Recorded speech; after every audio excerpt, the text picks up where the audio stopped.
Hello. Good evening, everyone. Blimey. That's a nice little fun jingle, isn't it? What's this? What's going on here today? Marley. Wouldn't have guessed Marley on the tune there. How's everyone doing? Good evening, huzzah. Hello, hello, hello, hello, hello, hello, hello. Hello, everyone. How are you? Goodness me. Look at everybody there. Hello. I'm Ursa Ryan. You know that. It's written all over this. We've been doing a lot of streaming recently, haven't we? There's a lot to talk about. There's a lot going on. Hello, everyone. Watching while making tiramisu? Tiramisu? I'm getting some of that. I want some tiramisu, please. Thank you very much. Hello, everyone. Ursa, you're the best YouTuber. I don't care what other people say. What do other people say? What are other people saying?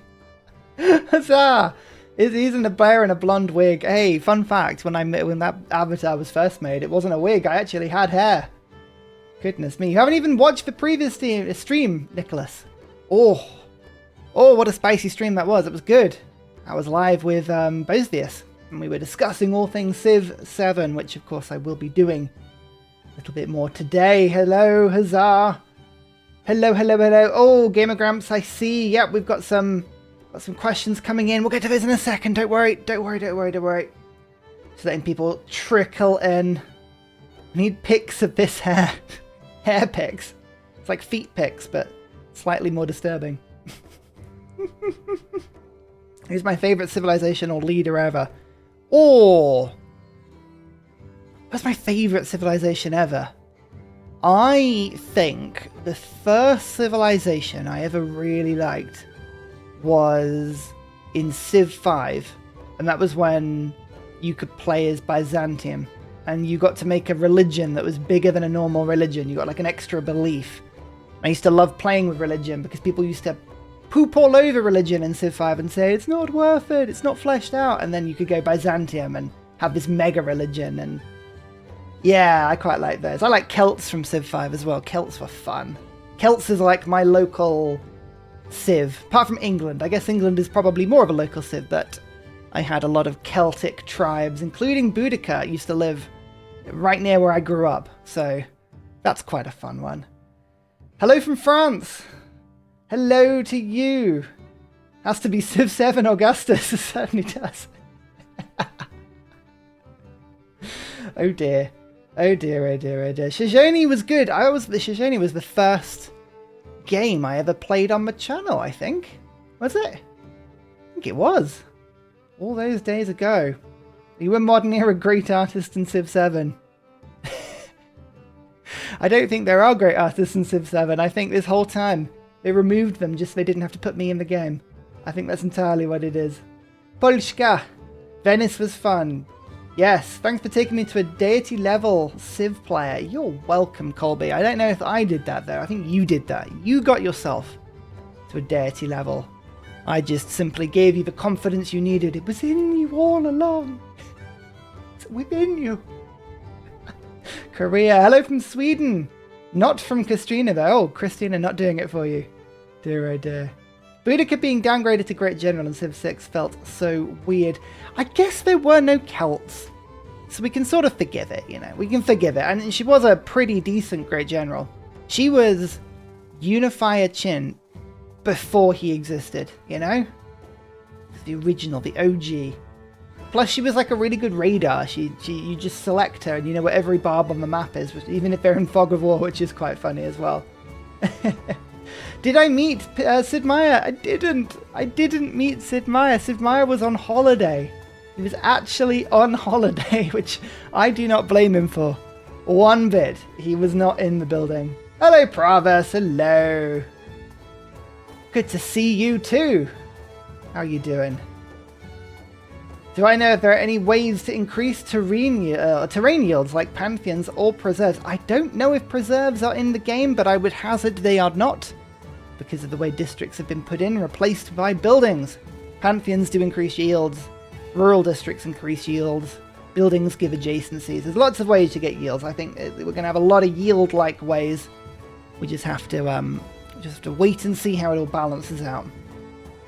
Got this on mute because of work, but do all of the different governments feel different at all in times of non-celebration? Ooh. Do they feel different outside of celebration? I don't know if they did, because they all had wildcard government slots. Like every single one that I saw was a wildcard government. Don't quote me on that. But I think it was all about the celebration. I could be wrong. I could be wrong. Great Bud currently sitting in Microsoft headquarters, waiting for my chance to play some games. Oh, I wonder what games they could be. Good on you. Have a great time. That sounds like a lot of fun. I like that. Sorry, I wonder how strong the AI is. I fear it might be too strong because of the ageful thing. People fearing that the AI is going to be too strong. I've wanted a strong AI. It's what people have been saying for ages. It's not like we've been predicting, but as soon as the AI rears its head, people go, oh no, not like that. Not like that. Hello, Clint. I see you there. Widget. Mr. Drex. Thomas, Sander. Loads of people I recognise. Davis. Hello. Are barbarians still there? We were the barbarians all along. That's what you got to remember. It was us, the players. We were the barbarians. It was us. They are not there. No, is the short answer to that. There are independent nations, small minor nations that have sort of replaced barbarians and city-states. It does both. Both things at once. Is my Rolls Royce electric?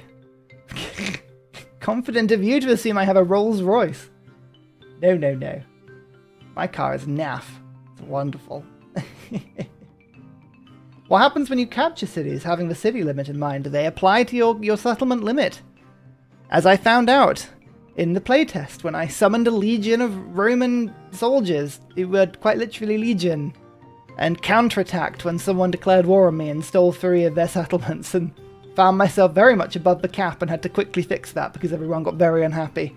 So yes, it all counts. It all counts. Your Badly Drawn series is quite enjoyable. Quite enjoyable. Whoa. I'll take that as a compliment.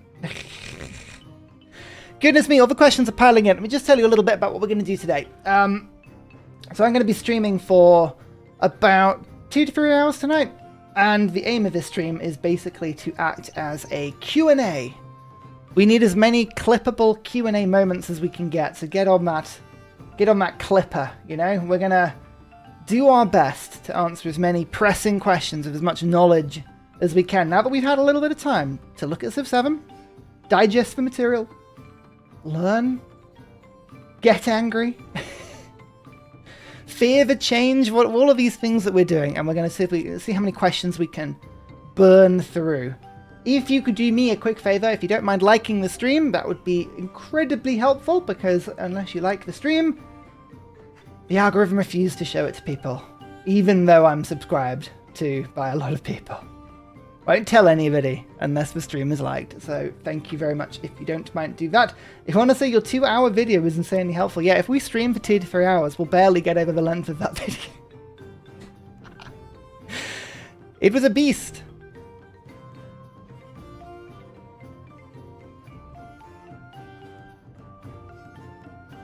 I should link the video in the chat. I've been told to link the video in the chat. That's a really clever idea. Hang on. There's a link in the video in the chat so you can all go and see it. Because it's great. This is what I like to think. I like to think this is now the encyclopedic reference point for Civ 7. It was my 2-hour journalistic moment in the sun where I got to just dump information as best I could. So we're going to go through Q&A. I'm going to assume you've seen a lot of things, right? There's a lot of assumptions being made. There's a whole host of things. So let me just quickly, we'll go to game time. There's a few things I'm assuming you've all seen, right? This is my video. I've played Civ 7. Let me tell you everything. If you've got pressing questions and you don't want to sit through this live stream, I would strongly push you in that direction, because I put a lot of time, and it's got timestamps. People don't realize there are timestamps on it. I've answered all of the questions. Look at all these. Look at all these. Beautiful. So going like that. I'm assuming as well, you've probably seen the gameplay reveal trailer, which is the one that was put out on Sid Meier's Civilization YouTube channel, and the one that I believe this was in the Gamescom announcement.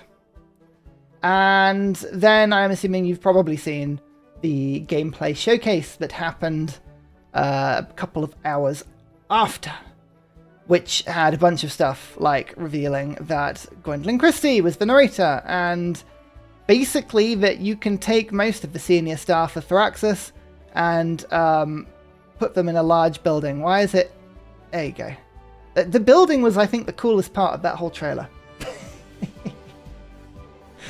So we're assuming you've seen a lot of stuff. And then, the eagle-eyed among you have already seen it. I just, before we start on the questions, I couldn't help but see this on Reddit. I know this has been going around a lot. But this was made 8 years ago, okay? 8 years ago when Civ 6 was released. So this isn't even about Civ 7. And yet, we cannot break the cycle, can we? We cannot break the cycle.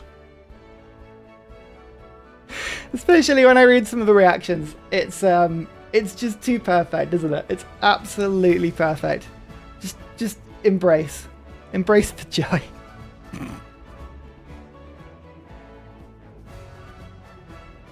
Oh dear. So, what we're going to do is we are going to go and take some questions. There is no fixed and formal way we're going to do these questions today. I'm just going to read through the chat, unless things come in via donations, in which case I'm absolutely bribable and probably will skip a queue. But let's just have a look. So let's go. Do we know if when you go to the next stage, you can no longer earn previous techs at any point in the game? For example, if you didn't masonry in the Antiquity Age, can you never learn in another age? Great question to start off with. Now, this is caveated slightly by the fact that I don't think anyone has truly seen gameplay from after the Age of Antiquity. We haven't seen exploration, we haven't seen modern, I didn't get to play it, I haven't seen a lot of information over what you've seen on those ages. So all I can go from is conversations I had with the development team and things that I've read in the pack.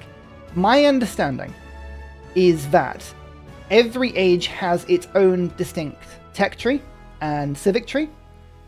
It can only be researched in that age, and when the age finishes, you move on.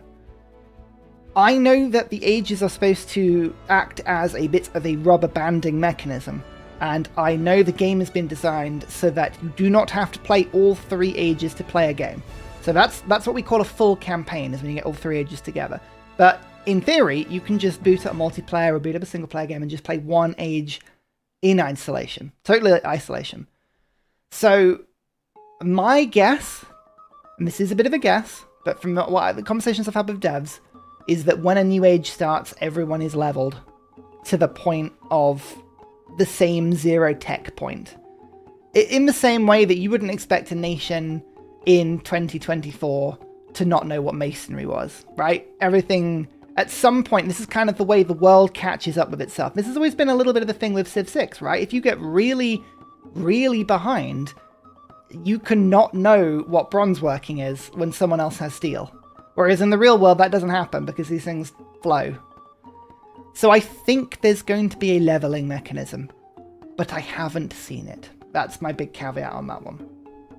A lot of knowledge becomes kind of universal and standard at a certain point. That's exactly it. I think the ages are supposed to be considered a pretty hard reset. That's the indication we were given. Anyway.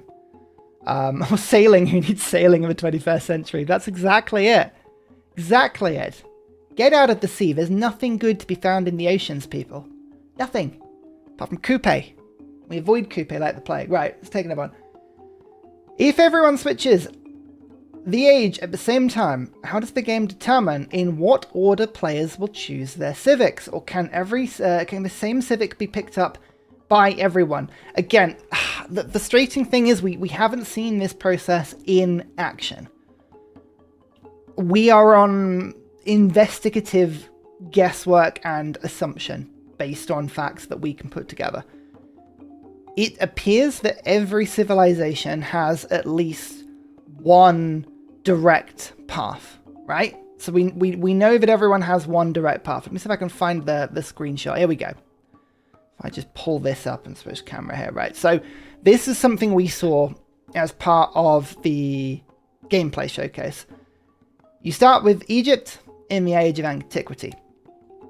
Because Egypt is considered to be a North African civilization, so I think there is a little bit of a geographical link there, they can always pick Songhai.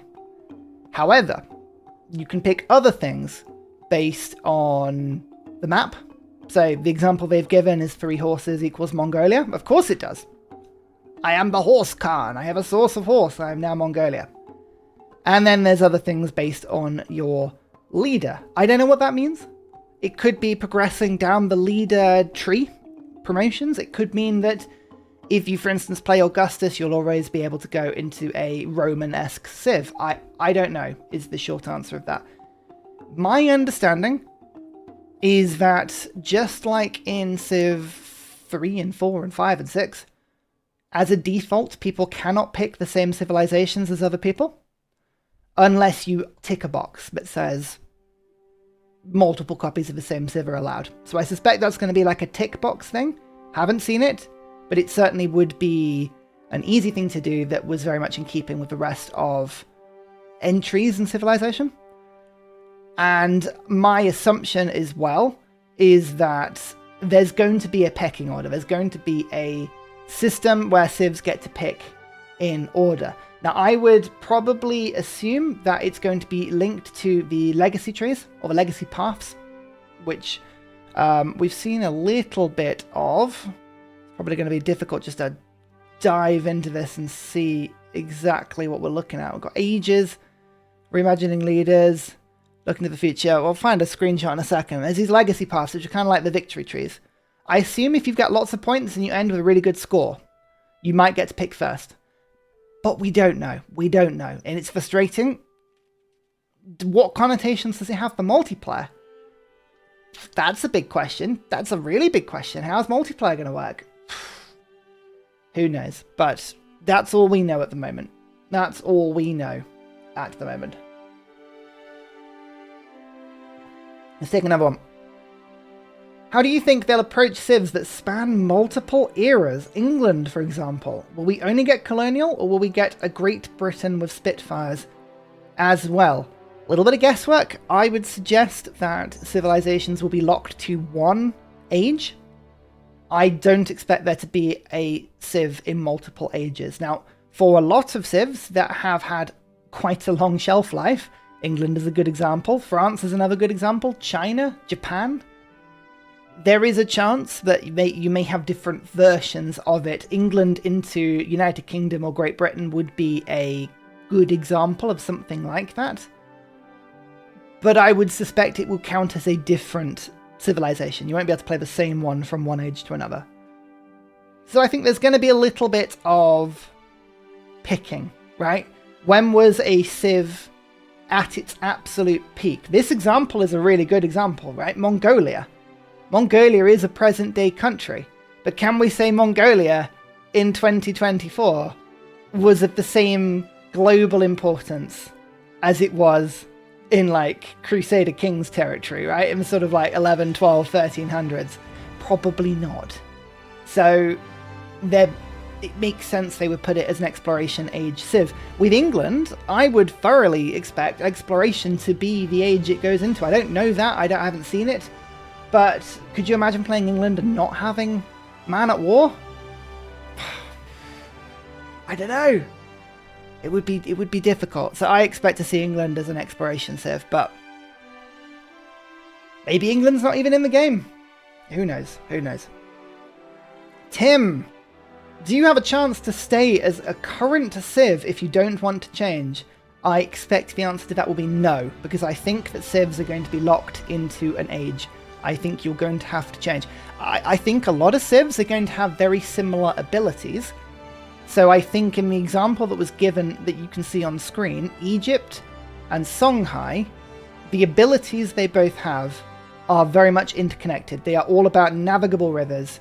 So I would expect to see Songhai's ability linked quite thoroughly in with Egypt's, right? So if you want to play the same Civ, you're going to have options to play a Civ that fundamentally plays very similar.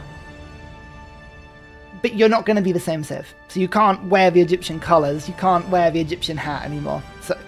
So no, is the short answer to that one. I think people don't fundamentally twig as well how different ages are going to be. I think ages are going to feel like 3 separate games. I think there are going to be fundamental differences in systems like diplomacy, religion, faith, victory conditions that will change how things work from age to age. So I don't think the mechanism is even going to be there to put the same Civ in until, you know, it probably gets modded, but let's see. Oh, Mojo's Jojo, thank you very much for the donation. That's very kind. Hi, Ursa. When you met the devs, did you get the sense the game was too far along to re-flavor changing Civs into one Civ adjusting to new times? Yes, that is a really good question. I got the impression, so we were told that in terms of development, Civ 7 has been worked on since pre-COVID, right? This has been in the works since late 2019, early 2020 in some form. So we are very, very, very much on the end of the development path at the moment.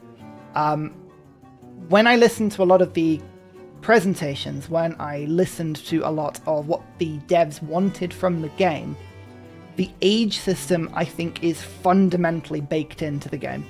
So this idea of changing civilization, the map itself changing, you literally building over your cities, I don't think that has had enough attention. So far, cities are physically going to get built over.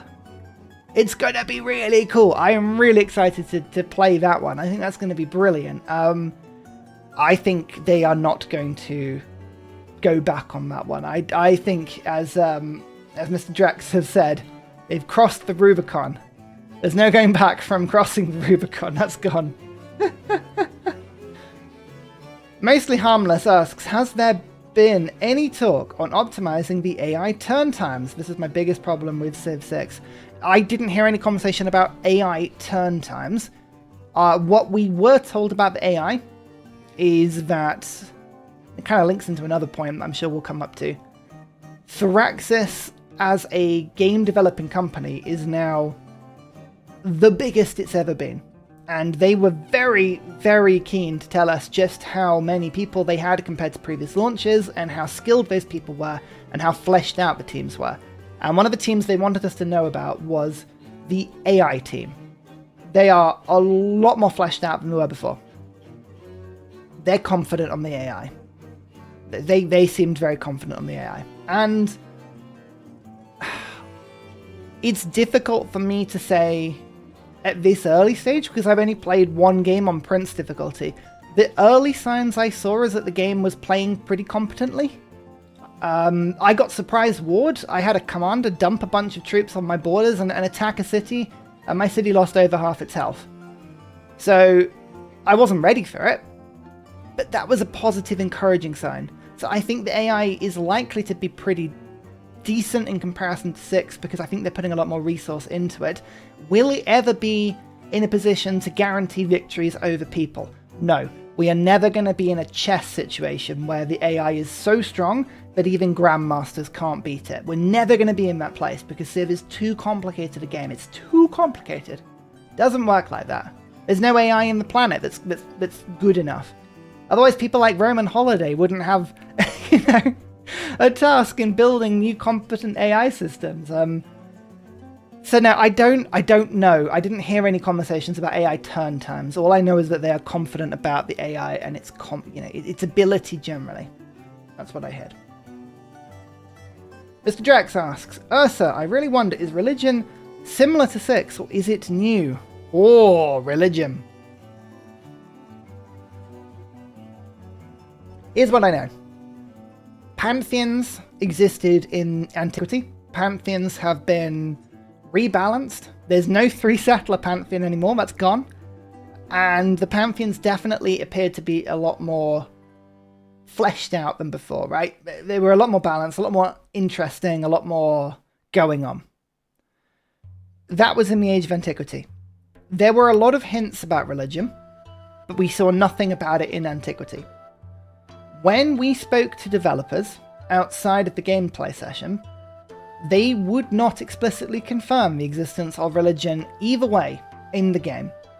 But there were some quite heavy hints that it might pop in the Age of Exploration. So this is what I was talking about before, where ages are fundamentally different gameplay loops, different engines of game. So when an age goes from one to the other, it's not like you're playing a totally different game, but there are different components to think about. And I wouldn't be surprised personally if there are some yields that disappear from one age to another. Like some things are really important early game and some things are not important late game. Like we didn't see tourism in Antiquity Age, for instance, but there is a culture victory. So you would guess there's probably something like that. So I think there is religion, but I think it's probably locked into later into the game, into organized religion, into the Age of Exploration.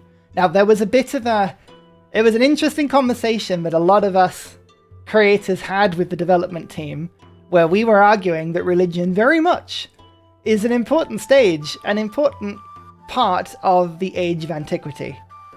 Is it really that you can have early game Civ and not have religion involved? Because it's quite important. Especially because some of the religions of the world are very, very old. Very old. And they did take that on board. But I think it's going to be a system that comes in the second age. That is my educated guess based on extrapolation. A wonderful donation. Thank you again, Frankincense B. Lovely to see you here. Thank you for the donation. Very kind. Hello, Ursa. Your map of Middle Earth is still sitting crooked. Please do something. It's not crooked, okay? That's the camera. That's what happens when you have a camera not at a 90-degree angle to the wall, alright? Leave me alone. You can actually see it, right? If you look at the line of the bookcase behind me, the whole thing is an angle. I'm looking at the webcam. I'm not going to move it now because we're on stream. I think I've actually, like, if I put a spirit level on it, I don't think that's level. I'm not moving it. You don't understand the precariousness of my stream setup. Everything is duct taped together. We are on spit and sawdust here. This it could come apart at any time. Anytime. Oh dear. But thank you for pointing that out. Now that's the only thing that everyone is going to be able to see. Oh dear. Daniel R. It sounds like population just improves tiles, which gives you more food and production. Is that all it does? If so, what's the point? Is the difference between a 20 and 30 pop city just production? No, it's not just production. Let me see if I can get a good screenshot here. Hang on. There's got to be some good stuff that we can do, because I think I've got a good map here. Ah, yes. Yes, right. Let me show you this. Look at this beautiful screenshot of a game a little bit further in. This is a screenshot of the game at turn 81. We are in the grand city of Wasset. I believe this is this Egypt? It's not actually very easy to see if it's Egypt, is it? There's some fun things about this particular screenshot, right? Because you can see yields on the map. So yields are on the map. So much of the promotional material, they didn't bother putting yields on the map. I think probably quite deliberately, because it gets quite cluttered, right? So we know that. Hang on, let me just hide the chat overlay temporarily. There we go. Oh, there we go. Let's put that back up. There we go. So this city is at 19 population. 19 population. You will notice, by the way, the user interface is really small. It's really, really, really small. They will fix that. This is because a lot of the footage was filmed on 4K screens, and they just haven't got the upscaling properly done. Yep, don't worry about it being small. It will be fixed. This is a 19 population city. That means if we were to count in this city, we have 19 rural districts. There are 2 different types of districts. Why am I putting up 2 fingers twice? That's 4. There's 2 types of districts, and you can kind of see them here. The ones with walls around them, predominantly, these are urban districts. These are the districts that buildings have been put in. The other improvements, like this mine, you can see over on the right hand side. You can see it looks like we've got a camp on the right, another camp over there. That looks like a quarry. Have we got any farms or anything like that? Plantations up to the north. Farm there. Yeah, there's a farm there. All of these count as rural districts, but to me and you, we refer to them as improvements, right? In the same way that we would refer to Civ 5, Civ 6 worker or builder improvements as being improvements. Camps, farms, mines, quarries, plantations, all that stuff. These are called rural districts. And a rural district, when a city gains a population, you pick one and you just immediately gain that tile. So at some point they've gone, right, I'm going to make a quarry here, and the population goes up and it goes whoosh, and just you put a quarry down instantly. It's like an instant improvement, like in Civ 6, and then you culture bomb all the tiles around it, so your city grows a little bit bigger. The thing about having 19 cities is that you're not just getting production, you're getting all of the other yields. So there's food, there's gold, there's happiness. This screenshot isn't ideal because you can't see resources on it, but I think a lot of these improvements, there are probably resources scattered around. So it looks like it's probably like furs or wine or chocolate or something like that, like a resource that's been improved. So you collect those into your game as well. And yields just start to get bigger. Because as the city gets bigger and bigger and bigger, you'll also notice that the buildings that have been put down into rural, urban districts, I'm still learning to read the map. I think a lot of these tiles, like this one here with 9 gold, 2 science, and 5 culture, I think that's an urban district. And I think that this one here with 6 food, I think that's an urban district as well. The urban districts gain yields based on the buildings that are in them, and those buildings have adjacencies that can sometimes include your rural districts. So it might be that you put granary down and it's like, oh, I'm going to gain food from surrounding farms and whatever. So it does more than just give you production. This is like, you improve a city to flesh it out. Now, production is one of the most important resources for cities, but it's not all that it does. So I feel like I'm caveating that a little bit. I don't know if I've explained that very well. Oh, Clint, goodbye. Thanks for popping along. Thank you for popping along. Let's take another one. How do the cities work in terms of their scale and sprawling nature? Also, how do walls work? Okay. So, cities work. Basically, there's a lot of similarity between how cities work in Civ 7 compared to Civ 5 and 6. A city has its own build queue. So a build queue is using production to put things like buildings in, which is pretty normal. So if you want to get a granary, a monument, an altar, you would use production. Making units is exactly the same thing. So, essentially, as the city gets more complicated and you put more buildings into it, the buildings have to go somewhere. Each urban district, like the city centre, can take up to 2 buildings. The city centre itself starts with a palace, that is one of the buildings, but otherwise the city centre will have nothing in it. If you want to put a building down, and there is no urban district in your city that has any space in it, it has to go on the map somewhere else, and it builds a new urban district. Now, in my game, with Rome, I didn't realize you could put 2 buildings in a district for the first 30, 40 turns. So I made a really wide city. I just went bum, bum, bum, bum, bum. And you have this sprawling effect where all of the urban districts just start going one after another, after another, after another. And as you can see, the buildings around them, especially when you zoom in on the map, it just starts to sprawl and sprawl. So urban districts are a replacement for districts as we've seen in Civ 6. They're much more flexible, but a city does sprawl. When you put walls up, it protects the important parts, effectively. And as you can see, walls surround multiple districts.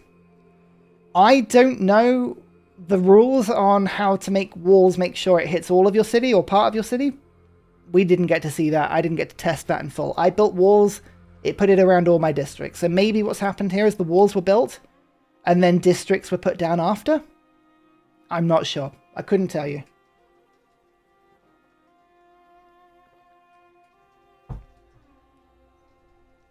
Robert Lay, can you talk about modding availability and such? Oh, modding availability. Now, this is a good question, right? This is a really good question. The short answer is we have not been told much about modding at all. We asked quite a lot when we were in Baltimore. We asked a lot. The developers got deluged with questions about modding. They didn't say that it wasn't coming. They didn't say that it was coming. They were just quite cagey on the matter. I've seen things on the internet where people are super worried that modding is not going to be put into the game. I think that would be a hugely backward step, and I don't believe it's one that Firaxis would want to make.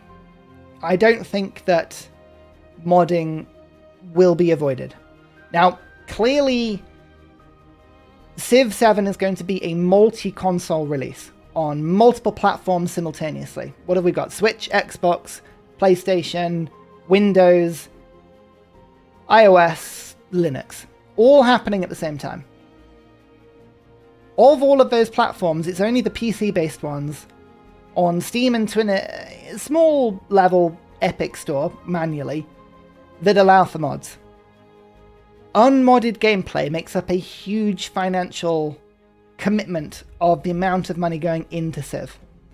So I don't think for 2K, who see the money, that it's going to be the most important thing. And I could see there being pushback of being like, why are you bothering with mods? Let's just sell the stuff. Let's have more paid DLC and less mods. I don't think Firaxis will allow that. I think that would be too far away from a spirit of how Civ games have been put in before. I would be hugely surprised if modding wasn't available. Now, I do not think that modding will be any more friendly than in Civ 6. I'm not expecting them to just release the game code or open it up like I know a lot of games have. Clearly, they have a track record for not doing that. They probably have their own reasons. So I expect it's probably going to be quite similar to the modding community in Civ 6. That would be my prediction. We shall see. It's a bit of a cop-out answer, I know, but we shall see. Okay, let's take a lot of one. I love Doritos and Oreos too. Very good to know. Civ 7 seems to be leaning into microtransactions a lot, so maybe they're pulling back on modding in order to sell a bunch of packs and skins. There are a lot of worries that I can see that people talking about microtransactions in Civ. Now, unless you've seen something different, I haven't seen anything that's explicitly saying that the game is going to be pushed into microtransactions in that way. What I will expect is that we probably will have a lot of DLC, because we've seen a lot of DLC in all of the other Civ games up until this point. And to be honest, DLC is one of my favourite things about Civ. I don't mind that. I like the fact that they go back and work and make Civ more complicated. I mean, Gathering Storm, New Frontier Pass, Leaders Pass, Masterclasses in DLC. I wouldn't be surprised if we see more DLC that looks and feels like the passes that we had towards the end of Civ 6, where you've got 6 waves of it, for instance, and they're put every 3 weeks rather than in one big clip. So maybe we'll have more of a sense of a battle pass style launch of DLC. It could be the world is pushing us that way. Personally, I as a content creator, selfishly, those passes that released in six waves, where you had one every 3 weeks, I loved that. Having new material for that amount of time, that 3 to 4 month period, I thought that was brilliant. It kept real interest. There was something fresh to play every few weeks. I thought that was really cool. If they released a lot of the new leaders in passes rather than just as one big drop, I wouldn't mind that at all. At all. That's a very selfish view. I haven't seen anything that worries me about microtransactions. Yes, sure, we live in 2024. Microtransactions, fundamentally, they work. Game companies wouldn't put them in games if they didn't work. People buy them, right? It's unfortunate, but people buy them. So maybe we'll see a little bit more of that sort of stuff. I don't know. But I think if there is a clash between 2K and Thraxis in terms of modding versus DLC, I can't see them stripping back on modding, because I think that would fundamentally be a loss to the game. And I think that Thraxis knows that you can afford to have a little bit more wiggle room in how you launch a game in terms of the polish around the edges if you've got modders who can come in and clean it up a tiny bit. That's a take.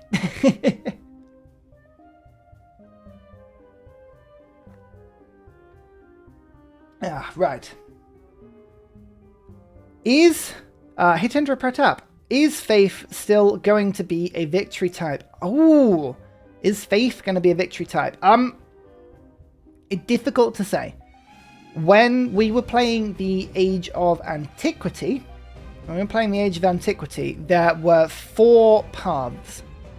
So I'm just going to have to flip videos here to have a look at my explanation, because my explanation's really good on this one. Hang on. Let's get the good screenshot. So we got 2 good screenshots that I can probably show you. Here we go, right. I say that. It's decided to show me an advert for Huel.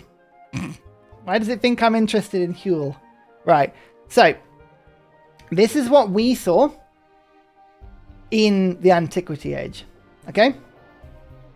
Science, culture, military, economic. When I clicked on victory in the game, it still had science, culture, military, economic. So my guess is that those are the 4 victory types that we're going to see in Civ 7, okay? I think that's the Civ 7 4 victory types. I think we've lost diplomatic, I think we've lost religious, and I think we've gained economic. That comes with a big caveat. I expect there to be a large shift in mechanisms from one age to another. I would not be surprised if diplomacy and faith come into the game from exploration onwards. I would not be surprised at all. We shall see. We shall see. Just a couple of donations have come in. Mr. Roboxy, human. Thank you so much for a donation. That's very kind. Why is no one covering this addressing humankind? Why is no one addressing humankind? He says looking at every second comment is about humankind. we know the similarities between humankind and Civ. Don't worry. I don't think that's escaped anyone's attention. It's we'll talk about that in a little bit, but yeah, that's kind of like, that's the hot take, isn't it? The hot take. It's humankind 2.0. It's I wanted Civ. I didn't want civilizations. This is just ripped off from humankind. The one thing I will say about that is and I believe them. The dev team mentioned that the development for Civ 7 started in late 2019 before lockdown. Now, that means that we're in a situation where they started development before Humankind was released. So I think a lot of the ideas you're going to see in Civ 7 that do seem a little bit humankindy, I think that's probably either coincidence or because it's the natural way that 4Xs have been progressing in an evolutionary point of view, right? This is just the way that these sort of games are going. These are the systems that people are enjoying. This is where it's sort of going. Saying that, did the developers get inspired by games like Old World, Humankind, Millennia as they as they went through? As a developer, would you be silly enough to look at a release and go, that's a nice mechanism? Of course you wouldn't. Of course you wouldn't. So I'm not going to sit here and say there was no inspiration from Humankind, but I think a lot of the Humankind comparison, and perhaps this isn't, perhaps this is sort of a weird take on this, but a lot of people are worried about the Humankind comparison because Humankind wasn't the most successful launch. The launch was a little bit clouded and people generally didn't like the game as much as people had hoped they would. It doesn't mean that Humankind's ideas were bad. It just means Humankind wasn't the game people wanted. It could be that a lot of these mechanisms that Humankind had, Civ just masters. We don't know. Playing is going to help with that. But yeah, don't worry. We've seen the Humankind. Oh dear. There's a donation that also came in. Is this live? Thank you so much for donation. Sorry, I was on a roll. 481 watching and only 202 likes. Are we blind to deploy the likes? Oh, if you're watching this and you don't mind liking the stream, that would be incredibly kind. It really helps YouTube to actually push the stream out to people. Even people who are subscribed don't get told I'm streaming until the stream is liked. So if you don't mind liking the stream, that would be hugely grateful. Thank you very much. That would be very, very good. Okay, let's have another look at the question. I need help. Oh, good start. I finished watching your 2-hour-long video on Civ 7, and I'm kind of confused. It's because you were listening to me for 2 hours. I think that's probably what it was. So in Civ 7, you can pick a leader completely unrelated to a country you want to play, or am I dumb and mess something up? Yep, that's exactly it. You play a leader totally disconnected. Totally disconnected. Let me see if I can find a good screenshot that kind of shows this off a little bit. Right, here we go. Show me another advert. This one's not for Huel though, don't worry. I'm not that hungry. Right. So you can see in this selection screen, right? Leader and age and civilization are totally separate at the top. Totally separate. You can pick any leader, and that leader will take you through the game. Absolutely through the game. So from turn 1 to turn 600, you play the same leader, and the leader has a promotion tree. The leader develops. The leader has their own abilities, as you can see. Hatshepsut has Gifts of Osiris, production on navigable rivers, and production towards constructing pyramids. So that's all good. The age and civilization you pick separately. And I can pick any one of the 4 options. Now, this is caveated by the fact that there are historical choices. So, historical choice is Egypt. A leader will come with a civilization that is linked to them. And because of that, you will find that the game devs have deliberately made the game so that the abilities of the leader and the abilities of the civilization synergize really well. So you should not be surprised at all if the leader and the civ synergize perfectly. Like, they really do gel well. And certainly Augustus and Rome was one of those good examples of something that does, that seem to work well. But you can chop and change. So you could play Augustus of Egypt. You could play Benjamin Franklin of Egypt. Or Napoleon of Egypt. Whoever you want to do. So, yes, it is totally chop and change. Are you going to pick based on a meta of a particular style you want to go for? Or are you just going to chop and change and do something really random? A broken clock is wrong twice a day. In this case, you've got 3 ages. And at some point, 2 of those ages, your leader is going to be ruling a civilization that they probably weren't designed to. If I went Egypt into Songhai into America, for instance, it's a totally different choice. So, is it that big a deal? Is it a huge deal? Who knows? Who knows? There's Aurelius.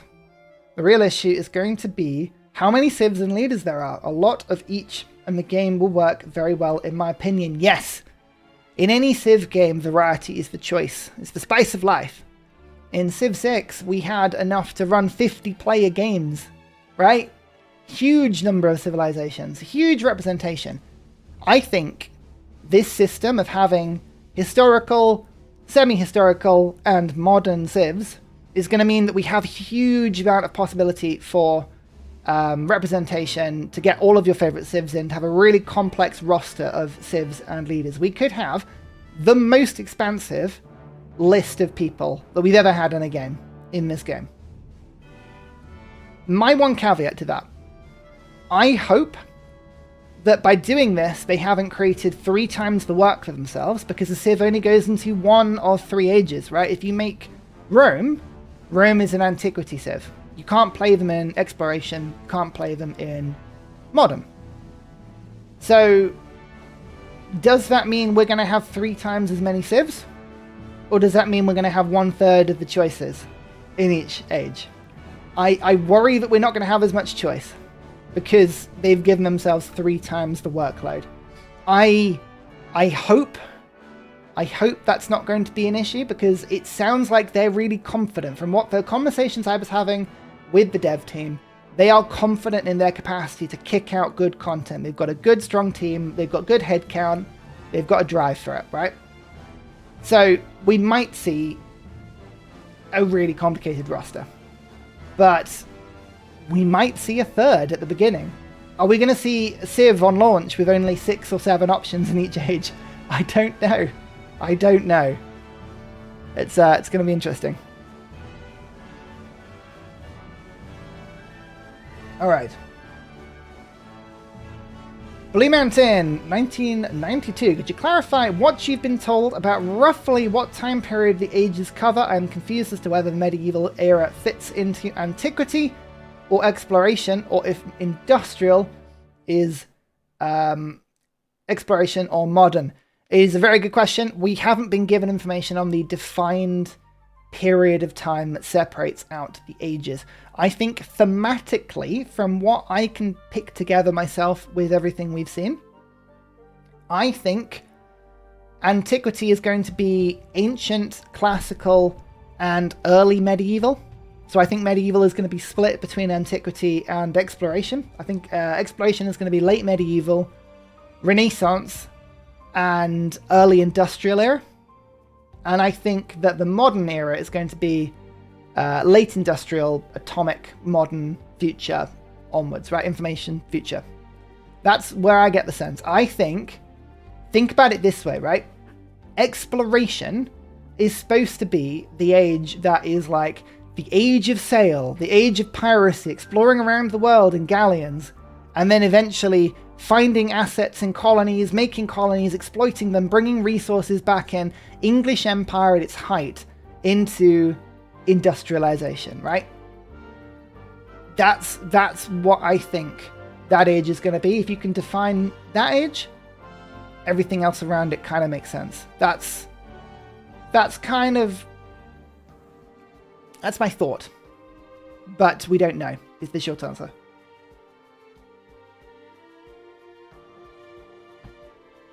Frankincense B, hello. Good to see you. What's the last tech you researched during antiquity? I actually, because I'm a really good player,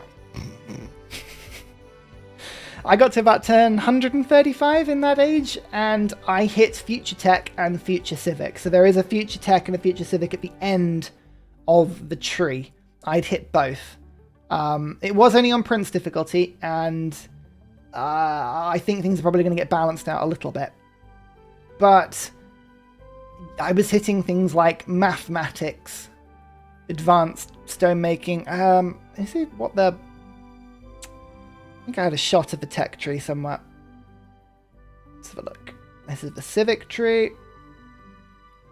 It's not to do. Yeah, unfortunately, the screenshot we were given doesn't have the end of it, unfortunately. But this is kind of what I mean about, this is antiquity, right? We're navigating, engineering, military training. Mathematics is going to be one of these. I think mathematics is probably the one on the right. And then there was another one that I think that looks like some sort of advanced ironworking or metal casting or something like that. And then it was future tech. So, yeah. Davis says, more Civ 7 info coming out next Saturday. They're hosting a panel at PAX West.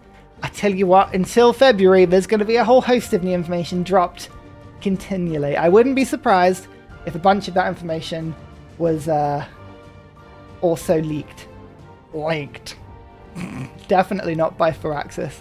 Definitely not. Not all of these things that Reddit picks up on are definitely genuine leaks. It was so funny. We were chatting, right, between the devs and the content creators, and we were going through all of these like leaked things that had happened over the last few months, and there was only one thing that came up that the developers were like, yeah, when that came out, we were like, oh my god, who told them? Who? Everything else was planted. They know what they're doing. They know what they're doing. Rich Fisher, thank you very much for the donation. That's incredibly kind of you. Cheers, mate. Are there great people and or great works in the game? Okay, right. Great people. Great people as we know them have gone. So in Civ 5, we had a system where you have national great people. So you can make engineers and scientists and artists and whatever, but you make it with points in your own empire, and then you gain them. And they can put improvements down, or they have burst effects, or whatever they are. But what you do with great people is totally up to you, and it doesn't affect anything else.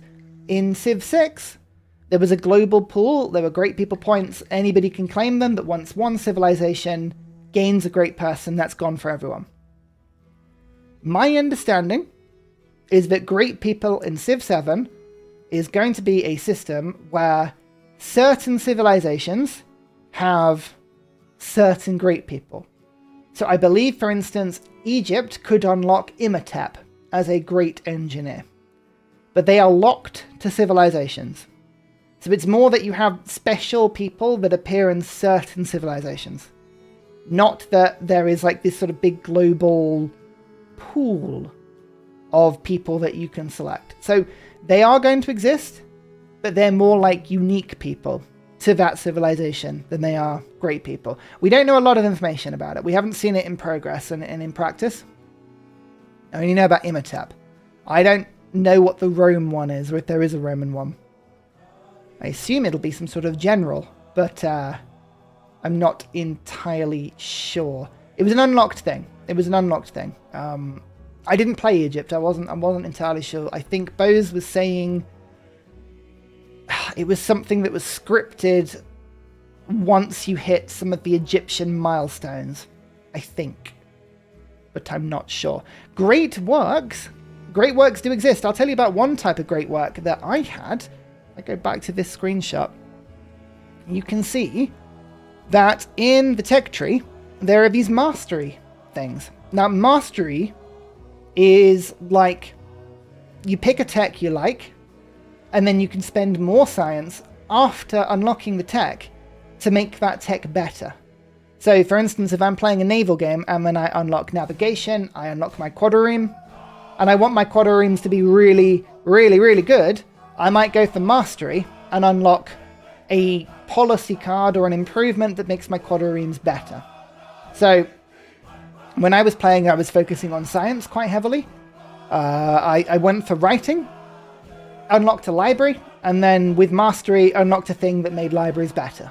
So mastery is kind of a little bit of extra juice for your favorite techs.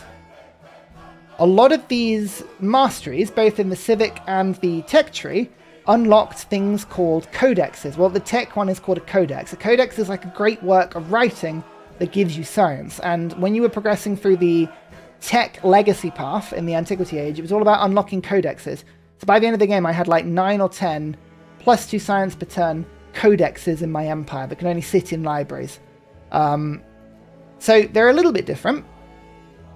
The system definitely has updated and changed a bit, but it kind of is still there, from what I can tell. I think great works of music and art and stuff, I think that's going to be a later game thing. I didn't see anything like that, but I played quite heavy military domination, expansion science when I played. I know other people went for culture.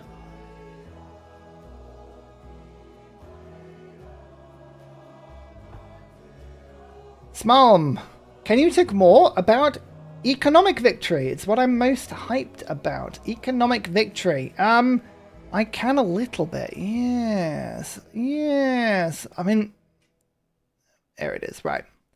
So, again, big caveat. We didn't see the later ages of the game. Ages are going to be really important for a few reasons. We've spoken about them, where they kind of block the game off in segments. But you can't win the game until the last age. Until you're in the modern age, this victory path on the top right, that can't be obtained. What you're doing before is you're making a legacy for yourself. So as you can see down here, this is the economic legacy path. And you get given quests by your economic advisor. And as you do your quests, you pick up points. And as you pick up points, you gain upgrades and bonuses. So you these things stick with you all game. Like, these are abilities that improve your leader. So you can give your leader economic upgrades. So it kind of, you play economically for a long time, your leader gets better economically. So you snowball through the game like that. Legacy is the thing that survives ages. And eventually you unlock a golden age for yourself into the next age. Or I think for the rest of the age. I didn't actually see golden age. When it comes to victory, we're not sure how that works yet.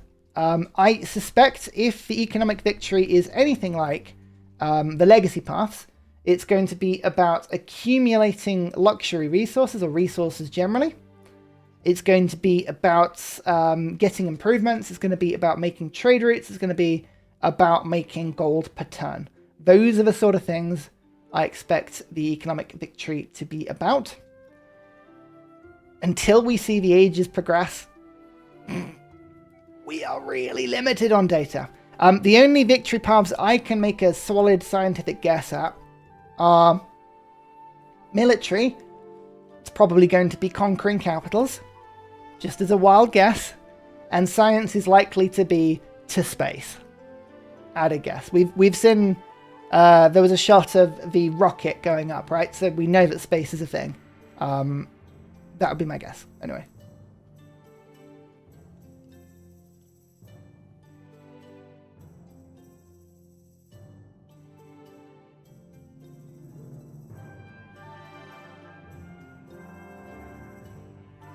Let's take another one. Oh, great, Krabus. Thank you so much for the donation. That's incredibly kind of you. Do you think that Civ is suffering from complexity creep? I always liked Civ as a 4X series because it is simpler in design to its peers. That is a fantastic question. And okay, we're going to have a little talk about this because I think a lot of people's initial negative reactions have stemmed from no builders, no workers, how districts work, how improvement works, that sort of thing. When I spoke to the devs could not be more insistent that the main path they wanted to build Civ 7 was a phrase called depth, not complexity.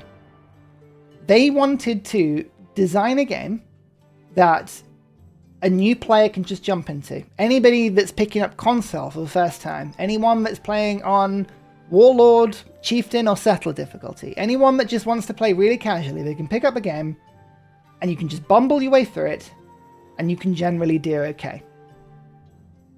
They also wanted to make sure that if you wanted to beat the game on harder difficulties, going up from King through to Deity difficulty, that you actually needed to really learn the game. So if you're going to beat Deity, you can't just throw down things and roughly make it up because it all kind of makes sense. You have to actually know, what do the buildings do? What do the adjacencies do? What do all the mechanisms in the game do?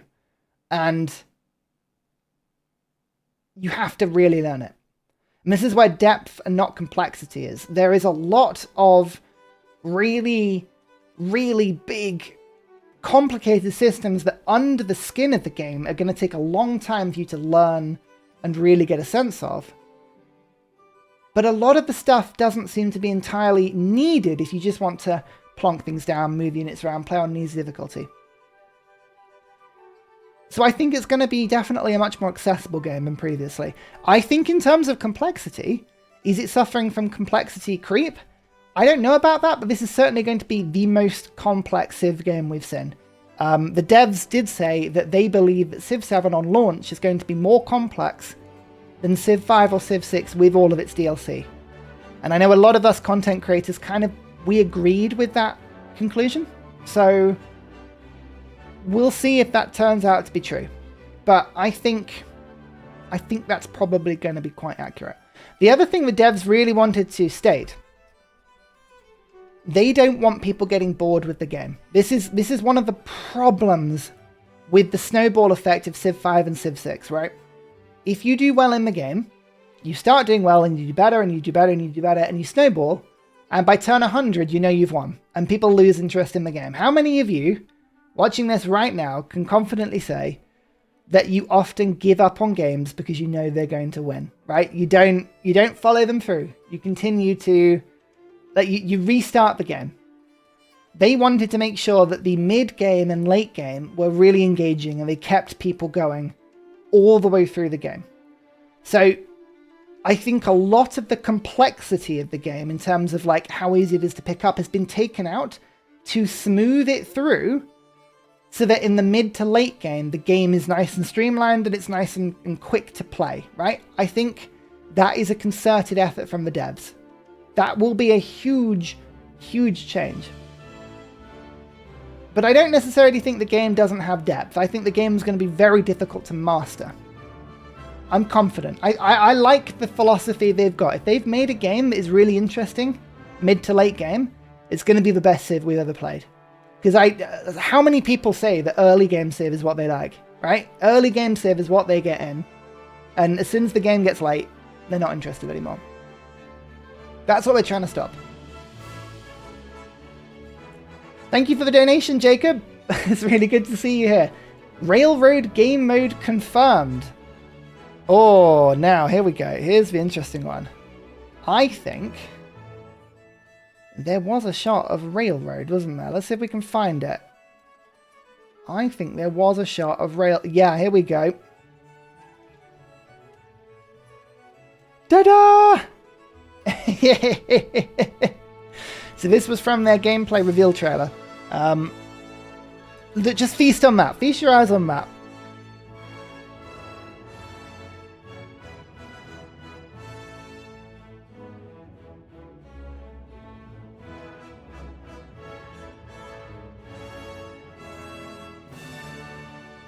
So this appears to be Railroad in a train station.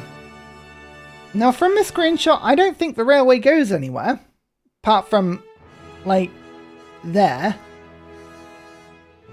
But it's definitely in the game in some capacity. This, to me... Does this look exploration or does this look modern? Difficult to say. Difficult to say, really, doesn't it? There's factory. There's smoke. I think... Does that look like Brandenburg Gate? Is this going to be some sort of German Civ? I think possibly. So, yeah, it looks like Brandenburg, doesn't it? I was thinking that. It looks like Brandenburg. So this could be a Prussian or German Civ. So railway is definitely in the game. Is it going to be a tile spam? I don't know. Because actually that was another quite important thing about city formation. That, let's see if we can get a shot that shows it off. It's going to show it off. Low res, but you can kind of see it. Cities have roads connecting them all the time. Roads just appear. Like in Civ 6, when you're playing Rome, roads just appear between the cities. So whether that upgrades to railroad in time, I don't know. We haven't seen. But I hope railroad takes a strong point in the game. Thank you for the donation, Is This Live? That's incredibly kind of you. Any rumours of an honor mode that eliminates your ability to save scum?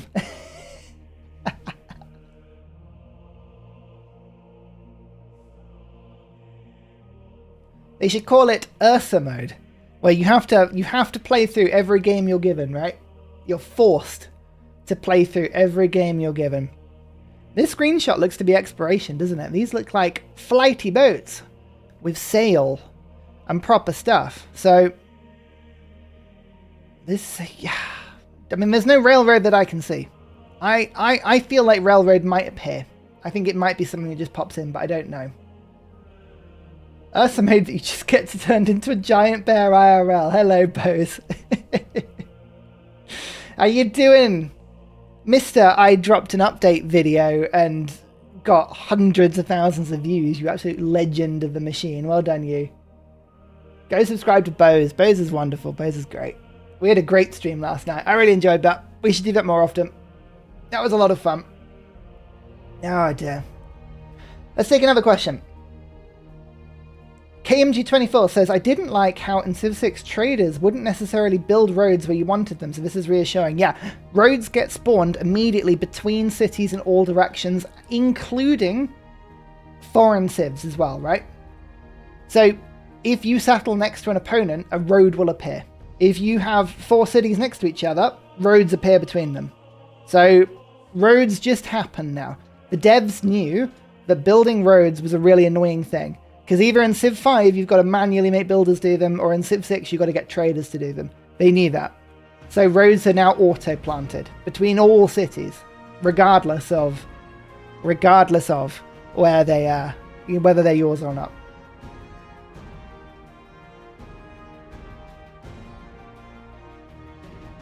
I don't know what's happened. I summoned the Dark Wizardy.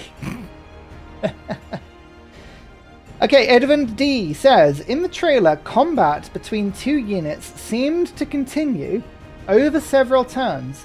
Is that the case? Yes and no.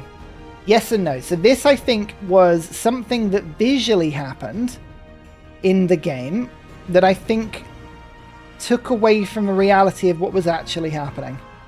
Let me see if I can find a good shot of some combat, because combat is definitely something that I thought was really cool.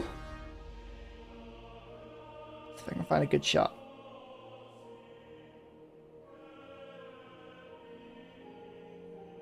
Okay, not quite, not quite. Okay, right, this is incredibly low res. You're just gonna have to say this. Do you see there are units fighting each other? There's horses and units everywhere. And if you stand and watch the trailer, it goes badoosh, badoosh, badoosh, badoosh. They are wailing on each other all the time. Combat fundamentally has not changed from Civ 6 with the exception of commanders being put into the game, okay? The combat still works on a plus and minus bonus system, just with physical solid numbers. So a warrior starts with 20 strength and gets +2 from this and -2 from this and blah, blah, blah, blah. That's all the same.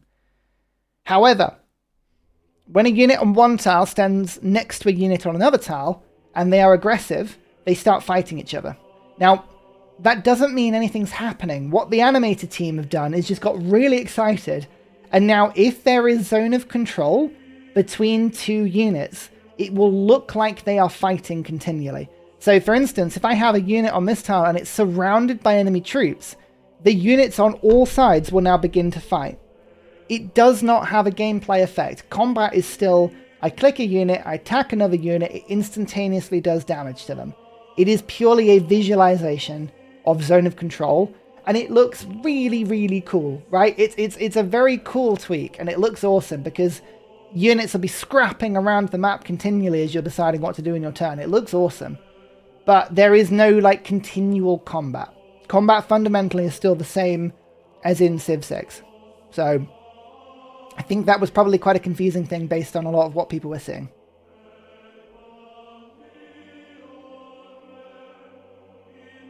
Okay, lots of questions coming in here. Oh, ho, ho, ho, ho, ho, ho. Right. Here we go. Let's take one. Frankenstein's B. Oh, here's a non-joke question. Can you enable the hex grid? Is there a map search function? Yes, when you were in the game, there were all of the still very similar map functions, so you could toggle on bits and pieces. So, hang on, let me find the good screenshot again. There it is. So this is a really good shot of playing in-game.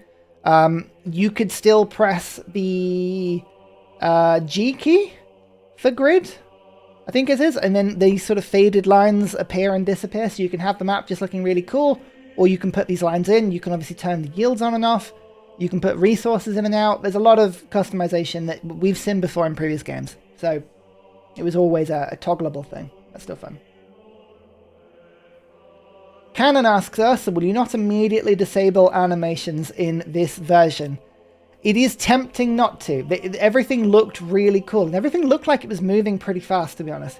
It wasn't the animations that annoy me, it's the speed the animations happen. In Civ 6, there's a lot of, like, you wait for troops to circle around each other, and then they kind of, like, go, and they adjust, and they tie their shoes, and they pick up the guns, and then they go, and fire, and then you gotta wait. Like the bomber, the plane animations in Civ 6 are the classic examples of the ones that just take forever to happen, over and over and over. So I put fast animations on.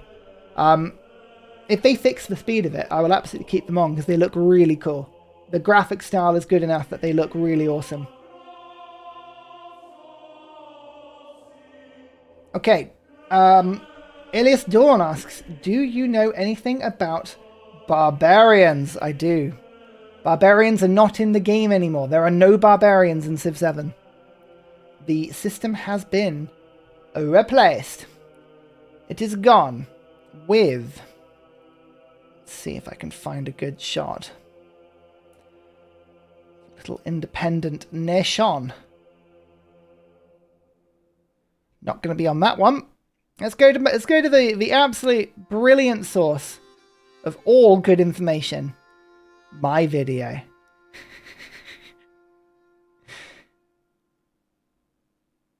He says, not knowing where I've put it in the end section. Independent powers. This feels like the section. Here we go. Yes.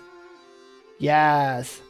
Oh, it's another advert. Who is this Ursa Ryan, and why do they put so many adverts in their videos, eh? Right. Okay. So, this is an independent nation. This is Carantania of the Slav people. When you find a city-state or an independent nation on the map, they have a set sort of agenda.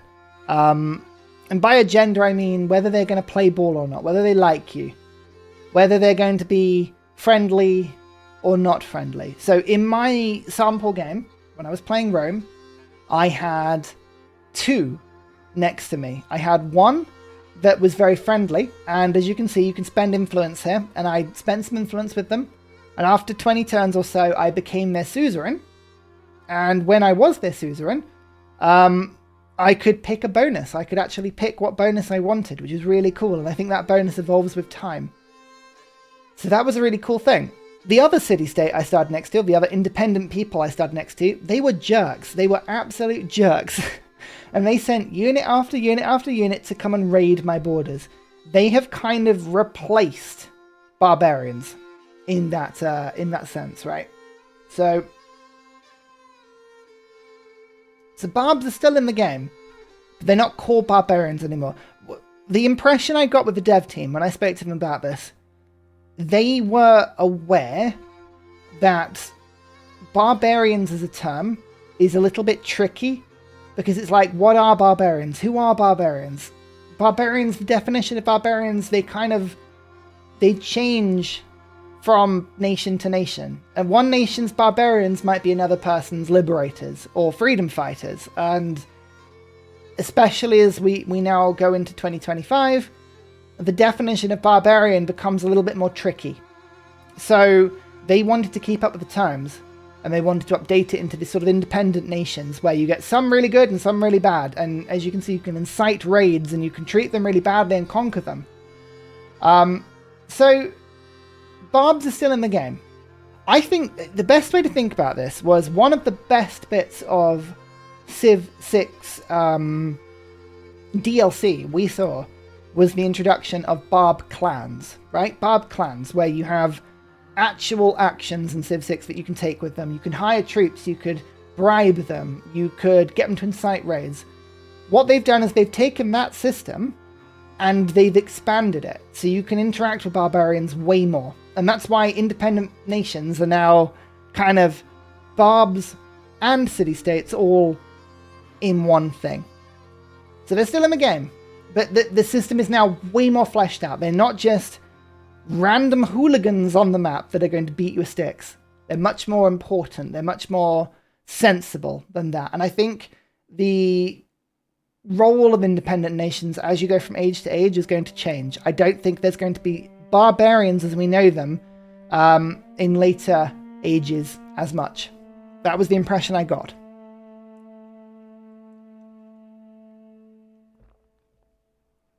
Ali asks, have you talked about terrain elevation in the trailer yet? Well, I saw a bit of terrain elevation. I think when people saw terrain elevation, they were thinking that it might be like a humankind-esque,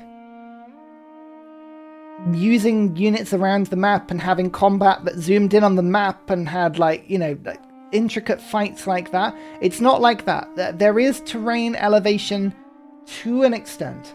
Let me see if I can find a good shot to show you.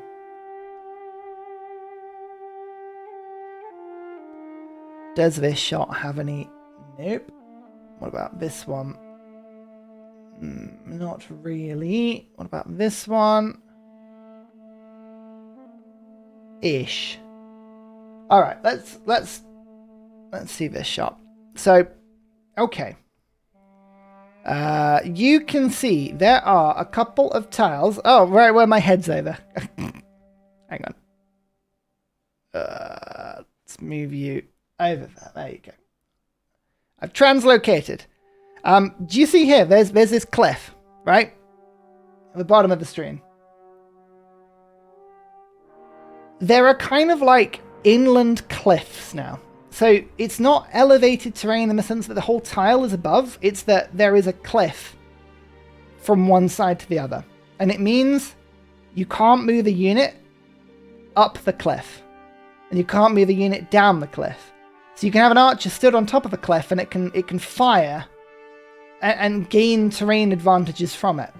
But it's not like full-blooded, there are levels of terrain.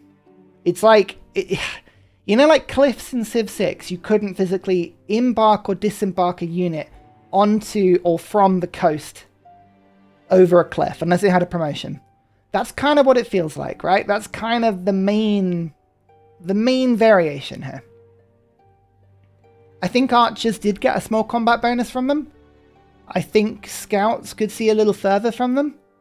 But if you're thinking like elevated terrain like you've seen in Age of Wonders or Humankind or Amplitude games or whatever, it's not like that. It's not as fleshed out as that. It's a bit different. So, yeah. I don't know. Stuff back so I don't forget. So it's a little bit... Yeah, I don't know. I think some people were kind of expecting a bit more. Or not. It's a cool little tweak. It's like a little extra... It's like an oasis on a map, you know? Like a little extra thing.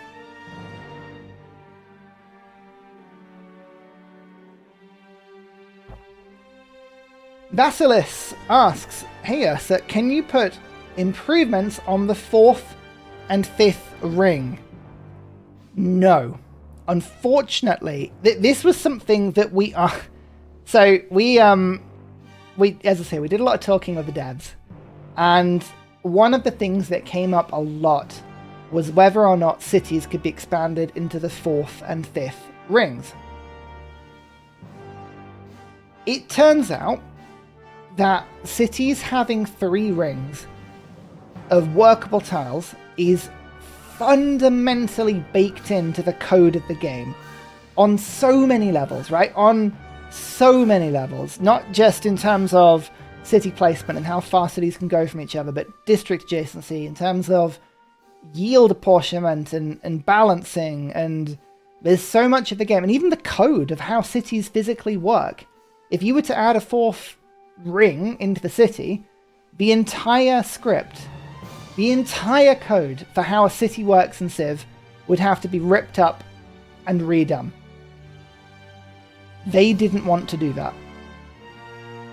It also transpired that when we told the devs about mods like Wide and Tall, and like the one we saw recently that actually broke into the code and did workable fourth rings, they were fascinated by that. They were like, what workarounds did you have to do to make this work? Because that has got to be a Frankenstein's monster-esque code abomination to make that work. That should not work. And actually, when you look at a lot of these mods, in order to make fourth and fifth rings, like, they were very hybridized workarounds to get them to work. Like, I think Wide and Tall, the only way it works is by throwing specialists into the neighborhood, right? It's all kinds of weird stuff. Is it bad code?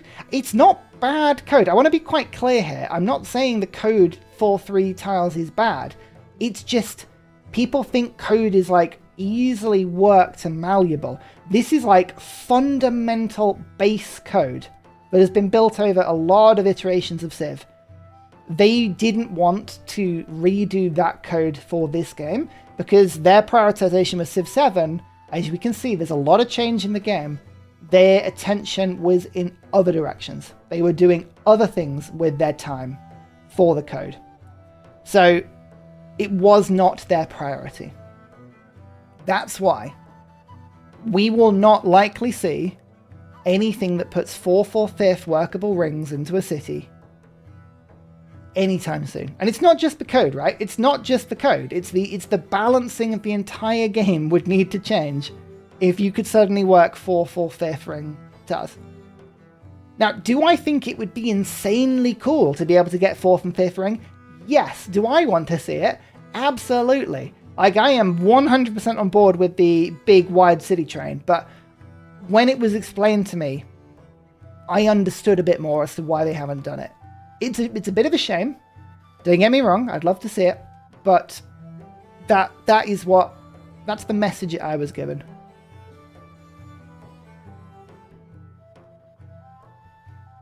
How did actual developers not know this? The modders did.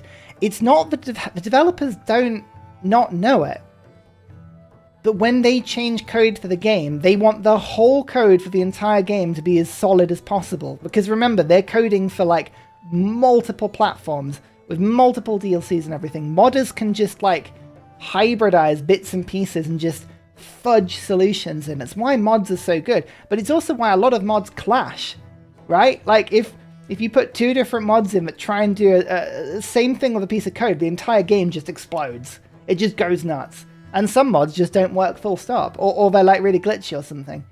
It's the actual base game code has to be much more stable because you've got to update that for years, right? And yeah, it's just like a fundamental thing for them. But like, don't get me wrong, I would love to see it. I would love to see it. It would be really, really cool. But that's why. It wasn't a priority for them. Put it that way. Yes, Sparus Realies, you're absolutely right. You're not actually working 4th ring tiles. Yeah, pretty much every mod that does 4th and 5th ring, you're not actually working them. It is a workaround. There are clever workarounds, but you're not actually working them in the same way. However, as we can see from screenshots, I would just like point out that just like in previous versions of Civ, borders can still extend.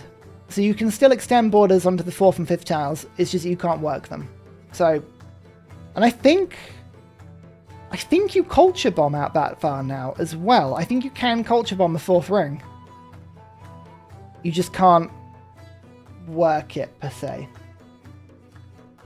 We'll see. Let's have a look at this question. Zedge, do you feel that without so many additions that Civ 6 has, this new version will not achieve this in the launch version? You might have to clarify that question. I don't quite understand what you're asking. Are you asking, is Civ 7 going to be as complicated or put together? not... Might have to rephrase that questions a little bit. Oh, hi, Nicola. Hello.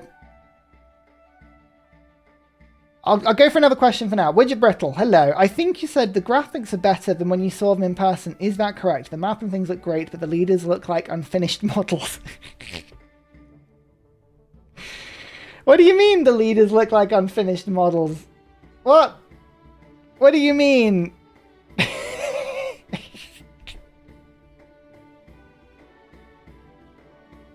I mean, the attention to detail on that neck roll. I mean, look at that. Oh. Oh, yes. That is some uneven skin. No, there's going to be, a lot of discussion, genuine discussion about the artistic style of the leaders. I think that is a whole separate point. But what I would say is that when I was playing the game in person, we played it on like 32-inch monitors with pretty powerful computers that were running the game at 4K. So the game does go to full 4K quality now. So it is very, very high quality. There was see-through water. There was ray tracing. There was light. There was shadows. There was clouds. It was stunning. Like, the detail of the game was... I think screenshots like this maybe give it a little bit more. It was a really pretty game. All of the gameplay trailers that I've seen, those appear to have been toned down a little bit. Like, they're not the quality that you would expect them. Now, there's going to be a few reasons for this, right? It's because you've got a recording of a recording of a recording by the time it goes and gets streamed. So you've got layers of compression in YouTube and Twitch. You've got probably playing in 4K and then being filmed in 1080p and uploaded in 1080p and then compressed. And there's going to be more editorial limitations with getting that level of quality over to you, the player. I also suspect that they have probably dampened down expectations of the quality of the graphics because they know that the PC Master Race, for instance, with very, very, very powerful computers, is probably going to be able to see the graphics in their full-blown glory, and people that are running it on Switch, PS4, Xbox X, they are going to see a lot less in terms of graphics. So I think they probably wanted to lower expectations a little bit so that people didn't feel like they were going to pick up the Switch and see this beautiful thing, right? So possibly, that's what's happened. But these pictures and the gameplay footage that we have seen in terms of the map, in terms of buildings, in terms of improvements, they do not represent what I saw in real life. Now, maybe I just had like golden goggles on and I was like, oh, this is all great. But I don't think it's not showing it its full glory.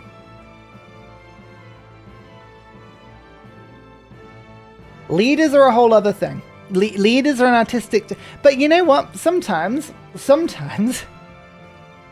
people have to lay in their beds a little bit, because definitely there was a large vocal majority of people who were saying, I want to see really realistic leaders. I want to see realistic leaders. I don't like the cartoony leaders. And now look what we have. Now we have bad paws and skin and neck rolls. Now, okay, I'm not the greatest fan either of the leader art style. To me personally, I'm not bothered hugely, because this is like the least interesting part of the game for me. I don't spend ages looking at my leader model and being like, oh, that's me, I really empathize with it. I like the gameplay. The gameplay is the best bit. Bose has got it spot on. I want realistic leaders. No, not like that. I know, if you made a realistic of me and my face, you'd be like, oh god, I don't want to look at that all day. Not at all. Whether the style is to everyone's taste, I don't mind the style. I'm just putting it out there. I don't mind the style. I mean, some models are better than others, but there were some Civ 6 models that I thought were really lacking compared to them. Like, can you really say that some of the later models, like, that were put into the game? Do you remember, like, Wu Chan's eyebrows? Do you remember the whole thing about that? Like, she'd render into the game with no eyebrows and stuff. Like, Civ 6 has done it as well. Like, Yeah, I feel like probably some of these models are going to get updated and changed at some point. Remember Fat Teddy? Do you remember Fat Teddy? Hang on. I feel like I've got to find Fat Teddy because people have selective memories on this sort of stuff. Hang on. Civ 6 Fat Teddy.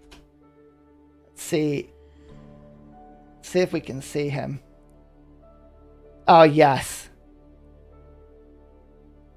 Here we go. Here we go. Look at this. This is what Teddy used to look like in the gameplay trailers, right? Look at that. And then they were like, yes, we shall give him a jaw. We shall give him the best jaw and make him look respectable so that his glasses don't look tiny on his face. So I think there's going to be a lot of conversation about the art style that people liked and didn't like. I feel like the map art people can agree on, it was really, really good. There are some arguments that some of the models aren't going to be quite up to scratch, but I think they're going to be easily fixed. One thing I will say is that Victoria 2 is... Oh, no! What happened to Victoria? I didn't see Victoria. Hang on. Victoria model change. Let's see if I can find this one. I'm actually... Oh, I don't know if I can see any big pictures.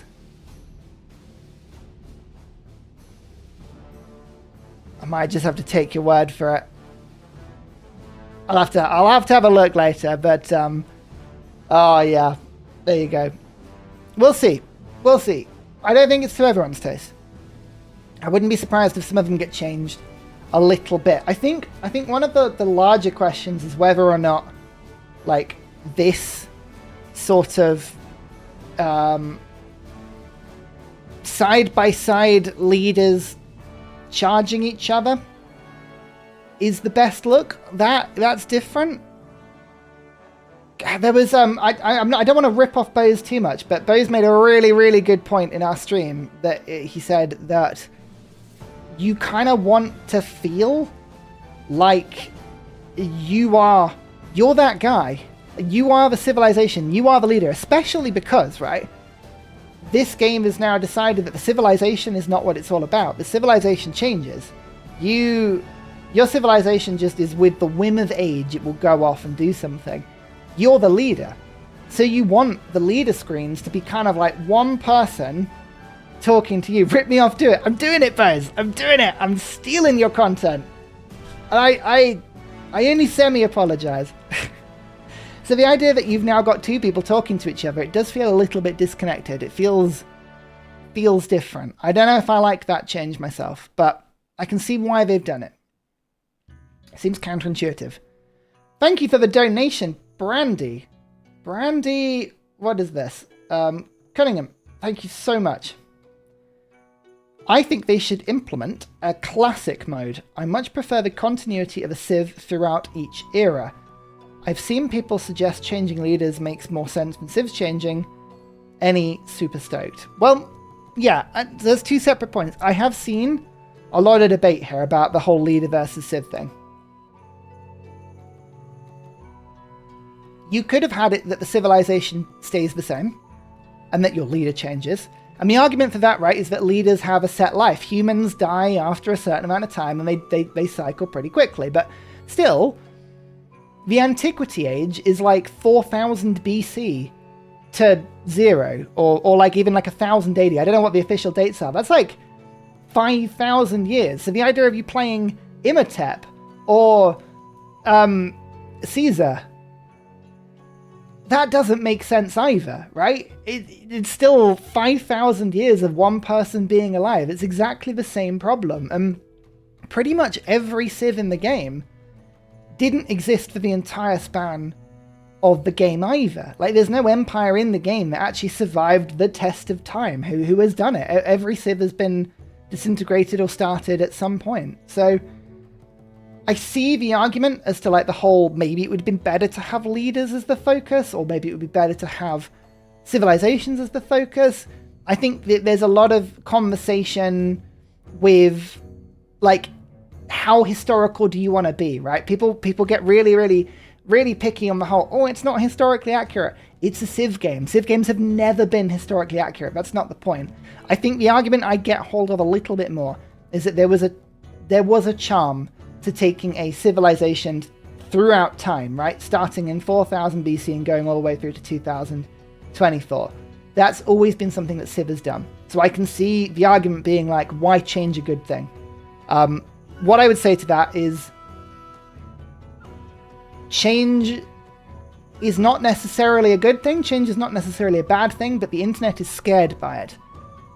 If there is a really good evolution system from one age to the other, and we feel continuity between civs going from one to the other, I think civs change a lot less than in Humankind. People are worried about that Humankind comparison. In Humankind, what, you have 6 or 7 civilizations over the course of the game? 3 in this. And each civ you're sticking with for 150 to 200 turns. That is almost a full game of Civ 6, because Deity Civ 6 players win, what, about turn 225 to 250? So you're not far off a full game with the Civ anyway. What they've done is they've just given us a longer game. And I get the arguments. I really get the arguments. I can see why it's a divisive point. To me, I'm glad they took this leap. I think, as controversial as it is, if it works, it's going to work. If it doesn't work, there's going to be a lot of, we told you so. We shall see. Let me just go back to the original question, because I feel like I'm not... And we should implement a classic mode. Yeah, maybe. I think a classic mode is going to be interesting. I could see that being modded in. I could see potentially them adding that in as a separate game mode. TSL, True Start Location. That is the lifeblood of this channel. 50-player True Start Location. How are we going to do that now the civilization's changing? I guess it's True Start Leader Location, right? Is now what we do. But maybe there will be a mode put into the game. I could see that one being put in. I think that is a good selection. Pets Game LP, thank you again for the donation. Hello, Ursa. Hello to you as well. Thank you for watching. You could have asked a question there, but I respect just the hello.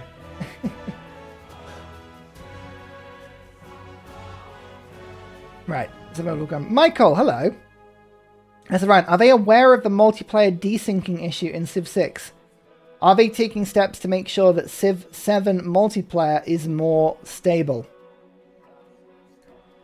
They didn't mention it too much, to be absolutely honest with you. I wish I had more positive information on that. A lot of the information we have is a little bit mixed on multiplayer, because I feel like this is one thing that I'm mixing my information on. So chat, if you want to correct or add anything to this, please do as we go along. I feel like I have seen comments about crossplay being a thing, which would hint at more integrated multiplayer. I've also seen that the maximum supported amount of civs in multiplayer changes between ages. I think in 2 of the ages it's 5 players, and in 1 of the ages it's 8 players. Why would there be a different amount of supported players in multiplayer between ages? Are they planning on splitting multiplayer up into ages? Are they planning on having 3 separate multiplayers? Are they going to allow us to go through a campaign? I am positive about a lot of stuff with this game. Really positive about a lot of stuff. I don't know about multiplayer, and that does give me a little bit of fear. We're so early on in the process. I hope that multiplayer information will come up and it will reassure us. I hope it will. I did not get the sense that they are planning on making like a multiplayer league or like an esports tournament, or doing anything that would indicate that they would need a really stable multiplayer, right? So, we shall see. We shall see. Sounds like multiplayer might be locked to a single age per game. Yep, that's kind of what that's what I'm thinking as well. With players about multiplayer, I don't have friends anyways. Duel Links, you're friends with everyone here. Come on, I won't have that. I won't have that. No. But Michael, to answer your original question, are they aware of desyncing in Civ 6? They seemed to be. Yes, they did seem to be. And like everything else, the one thing they did say is, like for AI, like for the art team, they couldn't help but point out that the teams within Firaxis are larger and better staffed than they've ever been before. So they wanted to give the impression that they've got it covered. I'm going to keep saying this. Time will tell. Time will tell.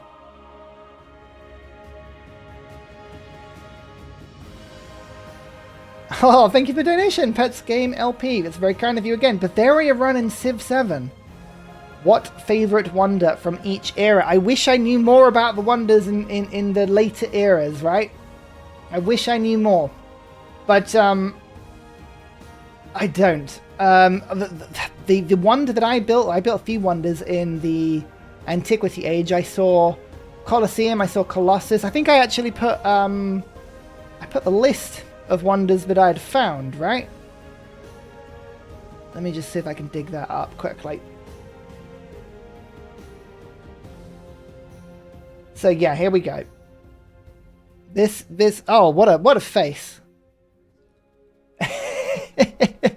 This is the list of wonders that I saw in the Antiquity Age. And I built Colosseum, I was building Colossus, I built Pyramids of the Sun, I built Petra.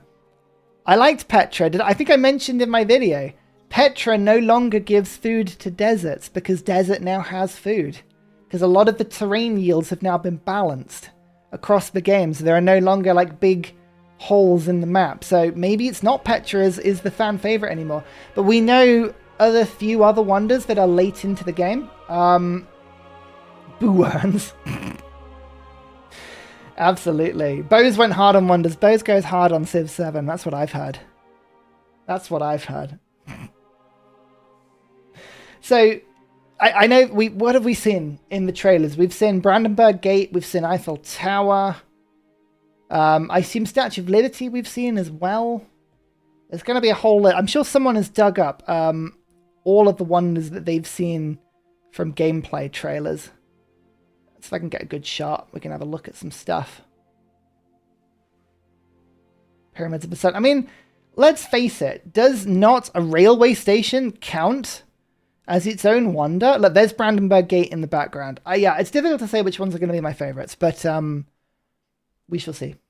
We shall see. Private Selection, Genoa Salami. Thank you very much, Jeffrey Kane. That's very kind of you. Private Selection, Genoa Salami. My favorite one to say. Not that I have favorites. And another donation, Glorious Petra. So many, so many. Oh, we saw Notre Dame, Eiffel, Brandenburg, and then, what could you possibly mean, Bez? What could you possibly mean? What could you possibly mean by,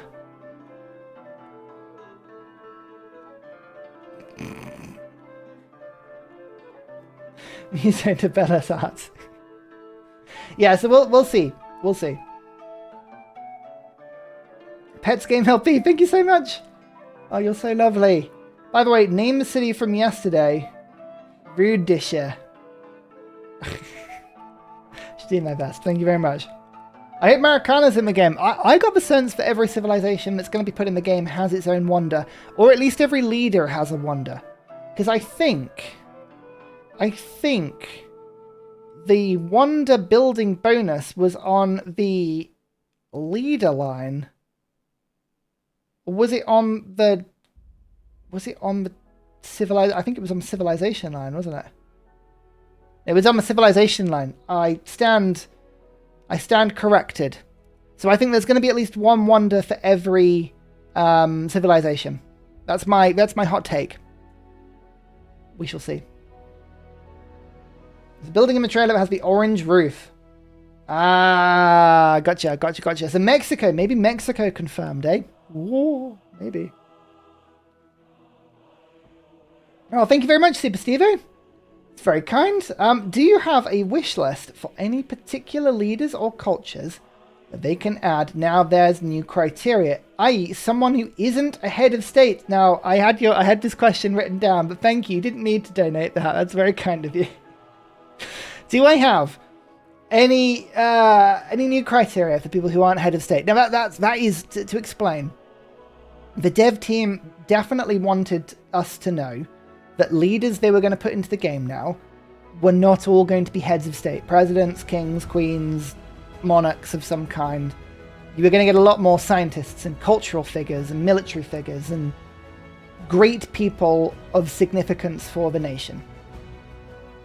Who do I want to see? I would love to see a return to Breton-esque Celts, be it Icines or Boudica's or people like that. Boudica was more of a sort of military commander. I'd love to see the return of Boudica. That would be cool. I think a couple of great scientists as leaders would be really cool as well. Oh my goodness, who is the engineer? Who's the really rubbish engineer in Civ 6 that gives culture bombs to industrial zones? Is it Mima?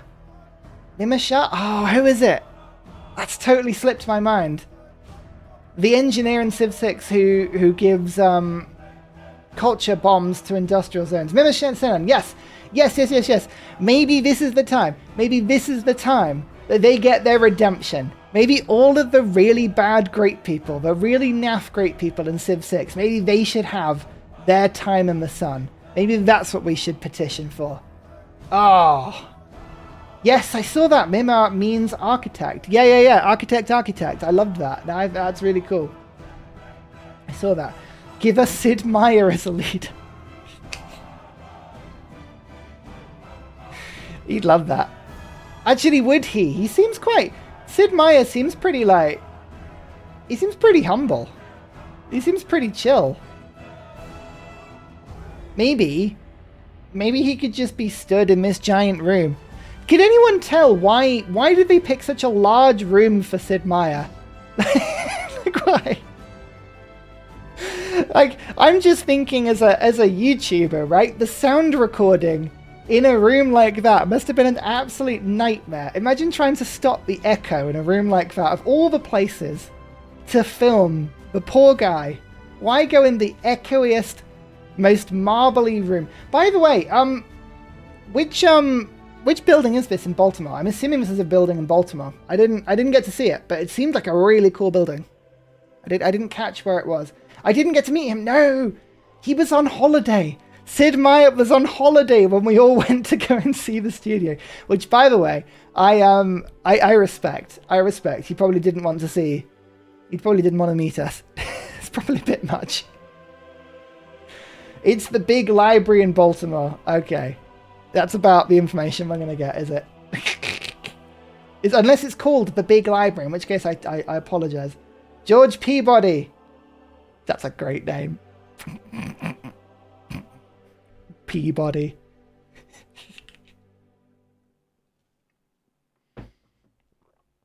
I am a child. Right, let's have a look at another question. Marbs has concerns about the lack of mod support. Yes, I did see him talk about that. I think he's probably more qualified to give opinion on that. I think he was talking about potential pressure from the publishers, 2K, and the need to sell DLC and packs and personas and whatever. I do understand and I do accept that argument. I remain optimistic. Civ 6 had a bunch of mod support and a huge quantity of DLC. I do believe the things can coexist. I remain optimistic. There's nothing I have seen that makes me think that modding is not going to be supported. We just haven't been told anything to confirm it. And that is worrying. The absence of confirmation is often as bad as being explicitly told it's not happening, but we don't know it's not happening. So I would say, and this is something I will say to all of you wonderful people, because people who watch this channel, the community of Early Bears, people who watch me live, you all love Civ. You are the most responsible Civ people here. Do not get swept up in just pessimism with no reason or cause, right? We don't know that mods are not going to be in the game. We respond positively. I know that certainly as a community of content creators, we still chat to the developers, and that is one of the things we are putting huge pressure on. We want to see mod support. It would be insane for them to release without mod support. Especially on Steam. We'll see. But we'll see. Oh my goodness, look at that donation! Brendan Martin. No message, only support. Oh, thank you very much. That is incredibly sweet. You get to ask a question. Come on. If you got a question you want to ask, I feel bad taking a donation like that and not answering a question. Thank you very much. That's incredibly generous. I'll keep an eye out. If you just pop something in, ask something, even if it's a silly thing. I feel bad not answering a question in an Ask Me Anything stream. It's very kind. Thank you. Hi, Ursa. Giga Chad. I know. Can we build spies early game? I did not see spies, but we could. One of the influence things that you could spend your influence points on was stealing tech. So I don't believe spies exist in the same capacity, but you could do spy stuff. You could do spy stuff in the influence tree. So I think a lot of the system is still there. It probably just looks and feels a little bit different. Let me see if I can find a screenshot that's got it on.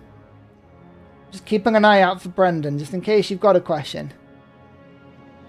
Don't let me miss it. If Brendan posts and I miss it, let me know. Can I get like an influence screen? Let's see if I can find something.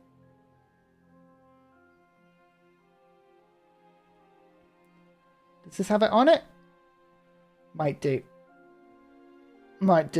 This might show it a little bit. Okay. Yeah, right. This shows a little bit. So this is just a shot. Oh, again, this is the problem about freezing your own face in a video, right? This is a shot of all of the influence spending things that I could do with Augustus, or it can be done with Augustus, right? Open borders, but also denounce military presence. You've got cultural exchange, which gave both people culture. Open markets would let you trade more, send more trade routes to people. That was all really cool. Hinder finances, hinder civic study. I saw as well steel technology was another one. So you can do sanctions, and there were diplomatic spy missions that you could do. Using your influence. So you didn't need to use a spy to do it. You literally just spent this influence resource at the top. So at the moment there's 88 of it and there's 10 per turn. So it's still there. It just isn't... It's kind of combined. I think Bose isn't a fan of this feature. I think a lot of the criticism I've seen with this feature is we're worried that influence is going to be spread very thin. Because you only have so much influence, and the impression I got is that you run out of influence and you can't deal with everyone. And you either have to spend all of your influence on major civs, or you have to spend all of your influence on... what do you call it? So it's either major civs or minor civs, or... The balancing. It's the balancing I think we're a bit worried about. The actual system I really like. I don't mind this at all. This is cool. Anything that removes spies, anything that removes the threat of Paul is something we should celebrate, okay? Remember that. Paul was the threat here.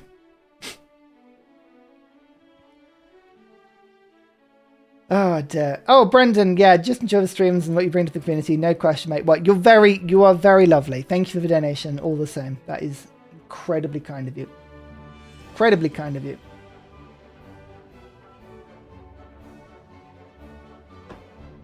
Can we sell influence points, though? Selling the diplomatic favor has been my main economic source in Civ 6, lol. Yeah, tell me about it. No, I didn't see anything that let you sell it. It's not a resource as much as it's just a pool of power. I did not see an ability to sell it. I might have missed that, but I don't think you can. Petsgame LP, thank you for the donation. Please give this to Paul. Paul, no. I refuse. I take your money. And I do not give it to Paul. I refuse. I refuse to give it to Paul. You're very generous, but no. Nathan Jones says, Rock Band's still there. We only saw the first stage. I didn't see any mention. I didn't see any mention of rock bands. It actually takes me to an interesting conversation. So in terms of gameplay and what we know, unconfirmed either way. But I can shed a little bit of background information on this. When we were having dinner with the devs, we had a conversation about things in Civ 6 that we didn't like. And I and a bunch of other content creators were quite clear on our disdain for rock bands and the RNG and the randomness of them. And the impression we got is that rock bands, they knew they didn't work. They were disappointed with how that system ironed out. I wouldn't be surprised if it was cut. If it's back in, the impression I got is that they will up the percentage chance of rock bands surviving. Because when I spoke to one of the devs, they were pretty convinced that rock bands would have worked if they had, say, changed the chance of death from 50% to like 15%. If you could keep rock bands alive and actually keep them as assets going forward, they believed, or he believed, it would work. Whether that's true or not, I don't know. So I wouldn't be surprised if they're in the game. Equally, I think they might be chopped. That's where I think the thing has gone on that one. But we shall see. Right. Keep your questions coming in. I'm just going to go for a small break. I'm going to refill my water. I'm going to use facilities. I will be back in about 3 or 4 minutes. So don't go anywhere. Leave me your comments. I'll see you in a second.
He is back.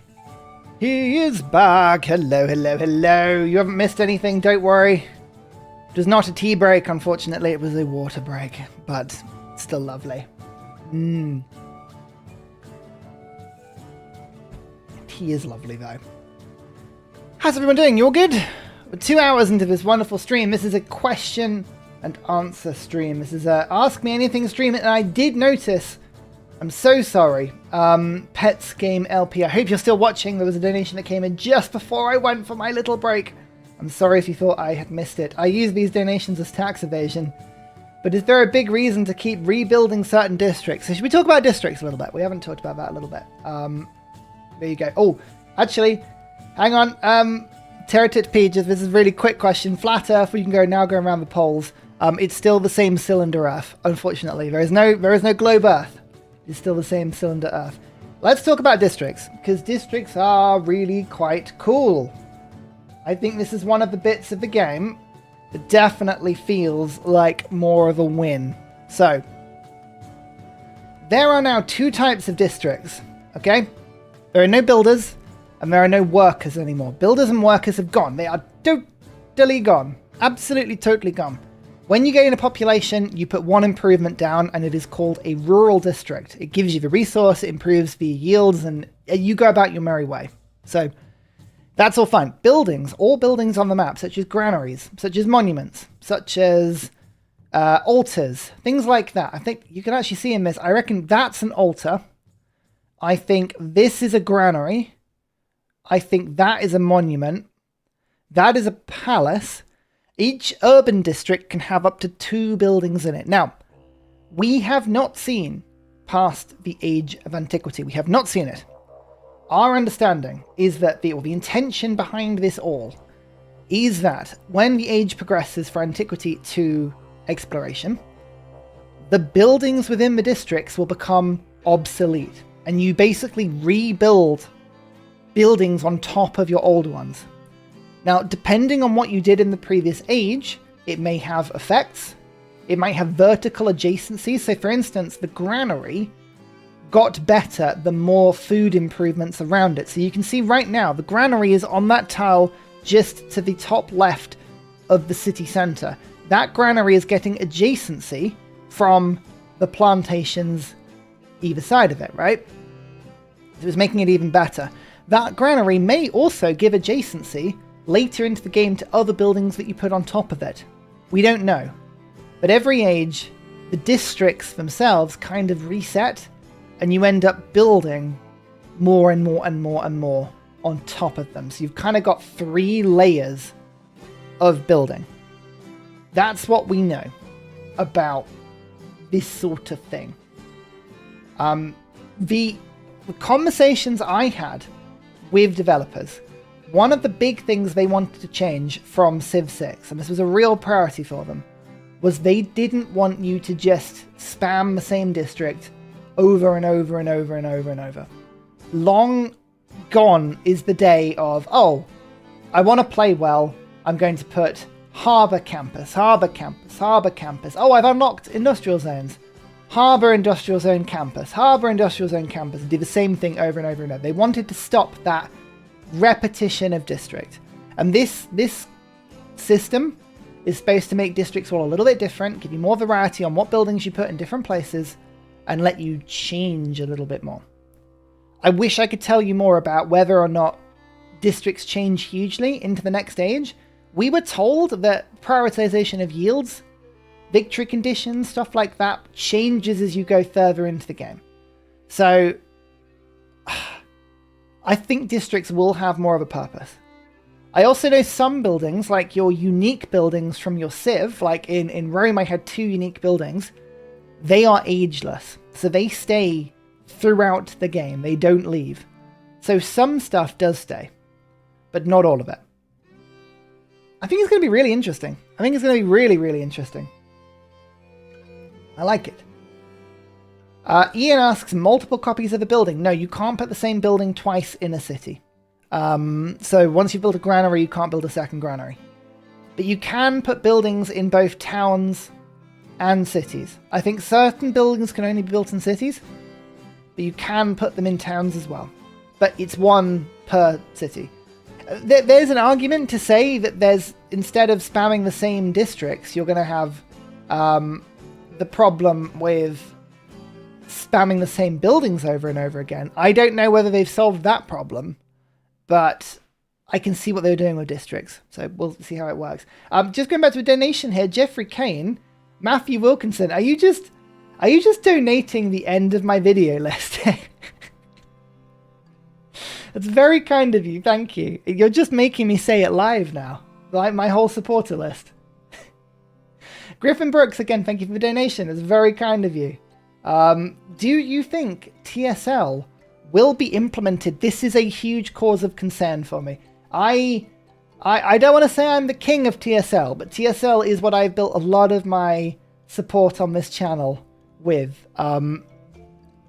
TSL, true start location. You pick a point on the map, the Civ is spawned in its natural capital, and you play the game. The Civ changes now. So, do I think TSL is going to be implemented? It's going to be very difficult on a Civ basis. Maybe it'll be true start location based on the Antiquity Civ, and then you're limited to historical choices? Possibly? Or maybe true start location is now going to be based on leader rather than nation. So we're going to see more Augustus was from this area. So we'll put Augustus down on this true start location. I don't know how they're going to do it. I really hope there is true start location. If there's no true start location, that would be so sad. I will be so sad. Because it's my favorite thing. I love it so much. But yeah, we shall see. I hope it gets put in. It could just lock you into a historical pathway. Yeah, that's one way of dealing with it. I think mods, if there's no TSL, mods will definitely put it in.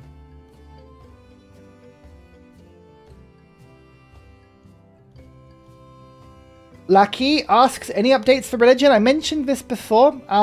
Pantheons definitely were a thing in antiquity.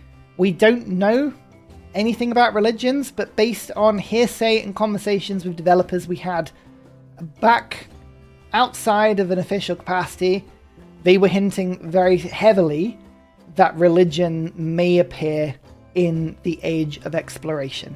So this is what I was saying before about ages are going to be very separate games, stacked with different mechanisms, different play patterns, and I think religion may be one that gets put in later into the game. But we shall see. We shall see. Ben Franklin, France, please. You'll be the new Lafayette, won't he? It'll be Hamilton, just with Franklin. Ben Franklin of Mongolia, that's what I'm excited about. I'm going to love it. Don asks, tribal villages. Yes, tribal villages still exist. And excitingly, let's see if I can get a shot of it here. Let's see if I can get a shot. Here we go. Tribal villages do exist, and now tribal villages, you can pick your option. So there are multiple options from tribal villages. So in this particular instance, the tribal village is kind of more of like a larger scenario, like it's a point of interest on the map.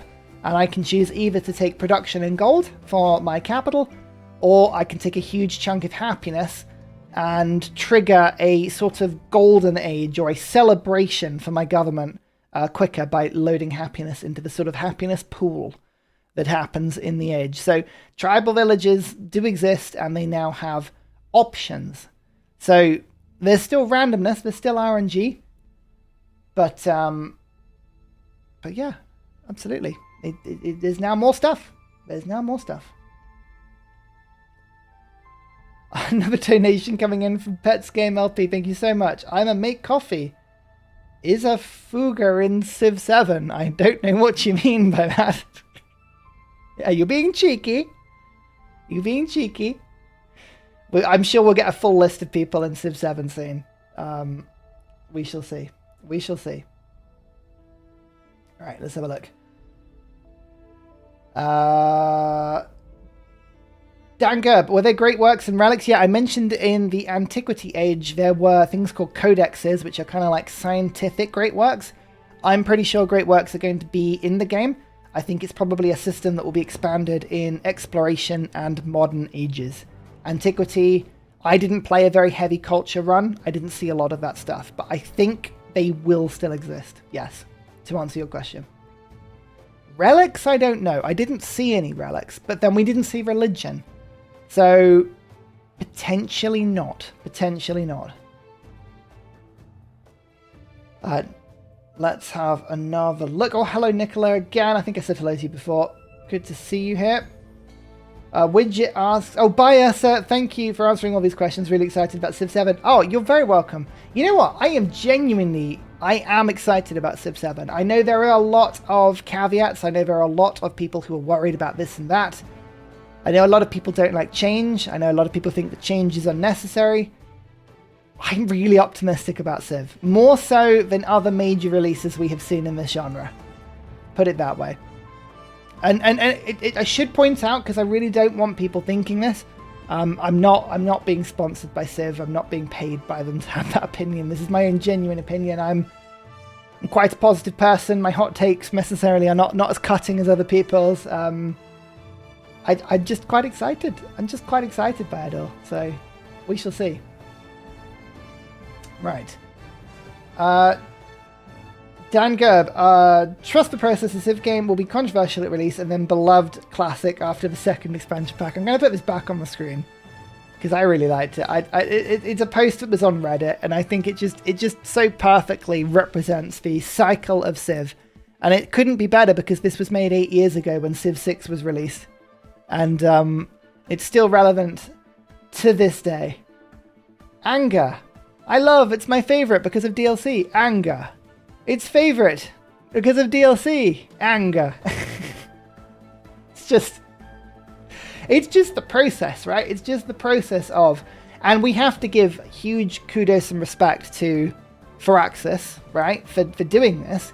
They're not afraid to make very different games. They are not afraid to go like, bam, here is a bunch of change. Now you live with it. And I respect that. I respect that. I think a lot of us didn't want to see just a Civ 6.5 or Civ 6 Part 2 or Beyond Earth 2. You know, like this is a new game. This has got a lot of new stuff, and I think it does have a lot of complexity here. So I think we've got a lot to like. I think we've got a lot to like. Right. Let's take another question. Oh, someone else is coming on coffee. Got a new member. Thank you so much. Rudisha. Oh. Okay. Thank you very much. It was very kind. Sand and Snow. Honestly, can see myself playing both Civ 6 and Civ 7. They're both fun but offer something different. That's the thing. I've got to be careful because I don't want to sound patronizing or like I'm dismissing people's criticism. It is perfectly fine to have criticism. Criticism is healthy. Criticism is a really good way of encouraging positive change, and it's a really good way of feeding back. But Civ 6 isn't going anywhere. So we can still have Civ 6 as a beloved part of our lives, just like Civ 5 is still a beloved part of our lives, and Civ 4. Some people still insist that Civ 1 was the best, you know? So I think we're going to be fine. We're going to be happy. Oh, it's Pets Game LP. Thank you for donation. Yeah, okay. Got it. Thank you very much. It's very sweet. Very kind of you. Nicola Howard. Can you speak to why there are 3 tiers to purchase? Yes, there are 3 levels of purchasing, aren't there? So there is the regular game, which in the UK is going to be 60 quid or 50 on the Switch. We've got the deluxe edition, which is 90 quid, 80 on Switch, and 120 quid Founders Edition, limited to the end of February. And that one is 120 quid, 110 on Switch. If you got a Switch, you got a cheaper game. I hope that doesn't mean it's just because it doesn't work. My impression is that the other editions, the deluxe and the Founders editions, give you early game access for 5 days as a minor perk, And I believe that so the Founders Edition has the first 2 DLC packs. You don't get on launch, but when they are released, they will be given to you for 3. Well, for 3, you've paid for them already. There are extra leader packs in them, asset packs. I think we're going to get more detailed information as we go through. I don't have the full list in front of me. I think it's going to come down, right? The choice is effectively going to be this. As a person, how do you feel about pre-buying games? How do you feel about pre-buying DLC? Because if you've got strong opinions on pre-buying DLC, if you've got strong opinions on pre-buying a game, it's probably not for you. If you want to get invested early, it seems like they're giving early access to stuff. Now, I know that in Civ 6, I think it was Montezuma and Aztec, right, that was released early with some passes and then later became available to everyone. I would not be surprised if all content is available to everyone at some point. You might just have to wait for it. It's going to be a decision of what you want to do, I think. Becca asks, what about map size? Yes, I think I saw...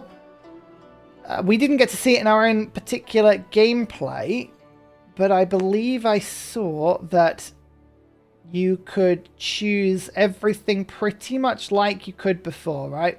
Let me see if I can find the screenshot of it. I just have to find the grab. It's not in that one. Problem is, there's so much footage. It's like, where is it going to be?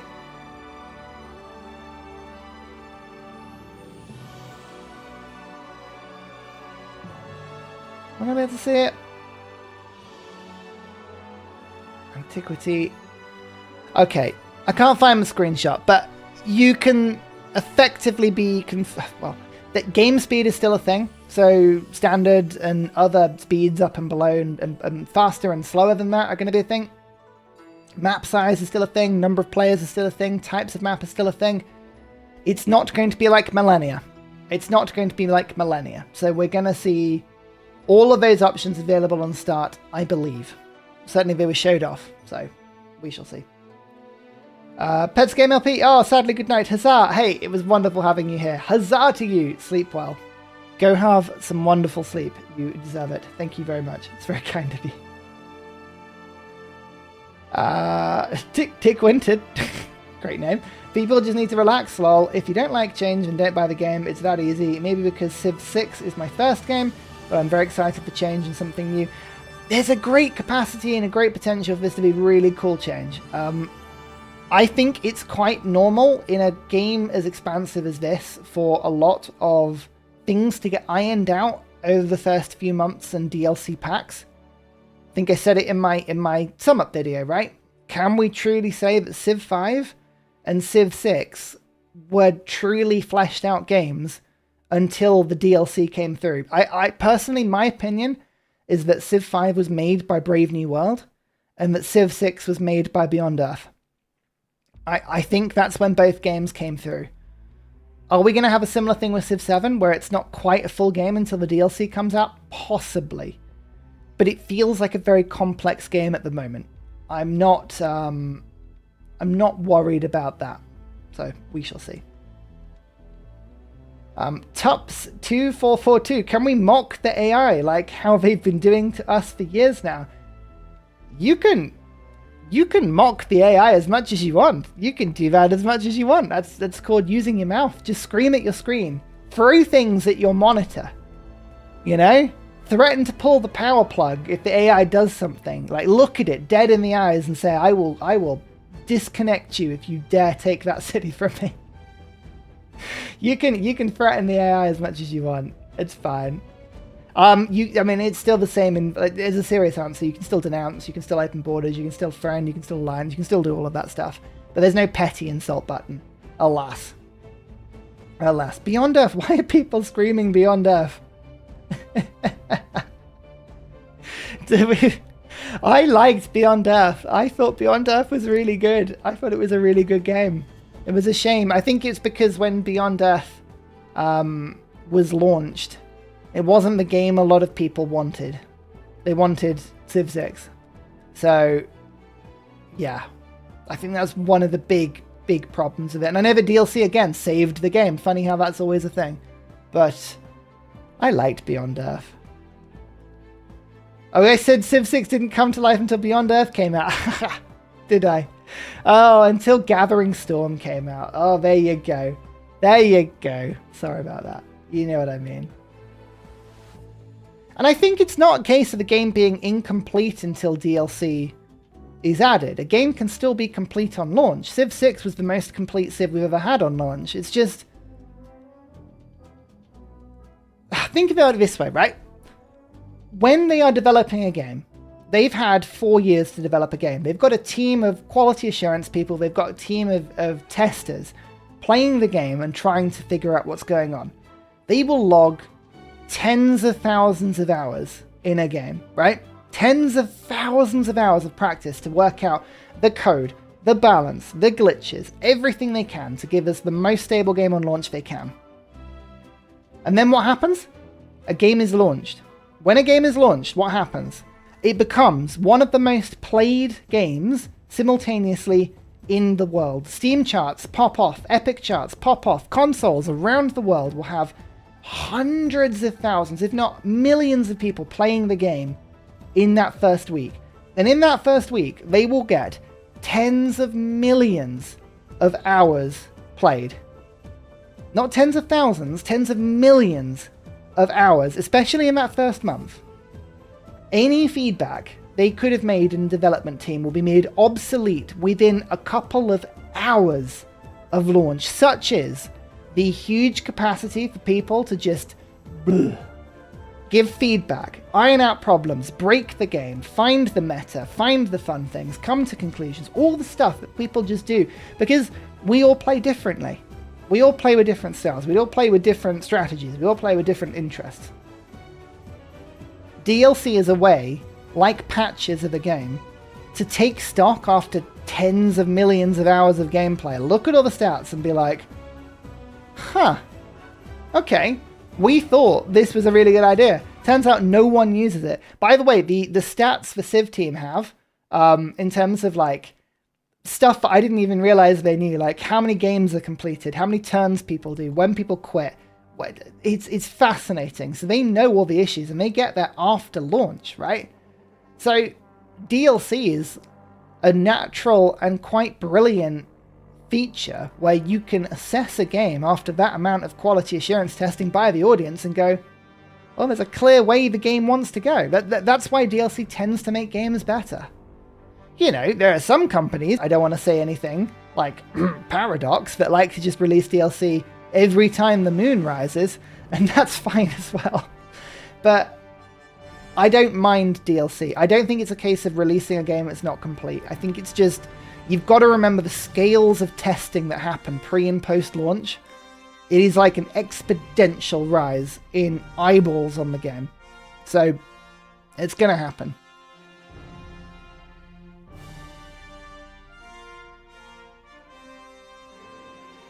Sweetie Mark, Bose confirmed Civipedia. Yeah. No, Civipedia was a thing. It was the first thing we all looked at. Hang on. When I, in my wonderful video, that you should all definitely watch, I'll definitely watch it. When I came out with lists like this, I got this from the Civipedia. I went straight in, and I was like, where is the list of wonders in this game, and can I steal it? These were all of the wonders in the Antiquity Age, but we're in the Civipedia at the time that I had my gameplay. And then that was the list of all of the natural wonders in the game. I assume that's more of a complete list. Unfortunately, the Civipedia did not have all of the benefits in it. It just had all the descriptions, all the gumph, all of the history. It didn't have the working abilities in it, unfortunately. But that was the list of natural wonders. Yeah, Civipedia was still a thing. We also looked to see if the Civipedia had a full list of leaders and civilizations. Alas, they had figured that we might look there, and they had no more information on that one than we saw. So there was no like secret list of all leaders confirmed and whatever. Yeah. Duh. Never mind. Those 2 face shots were perfect. Oh god, what was it? Oh no. Hang on. Hang on.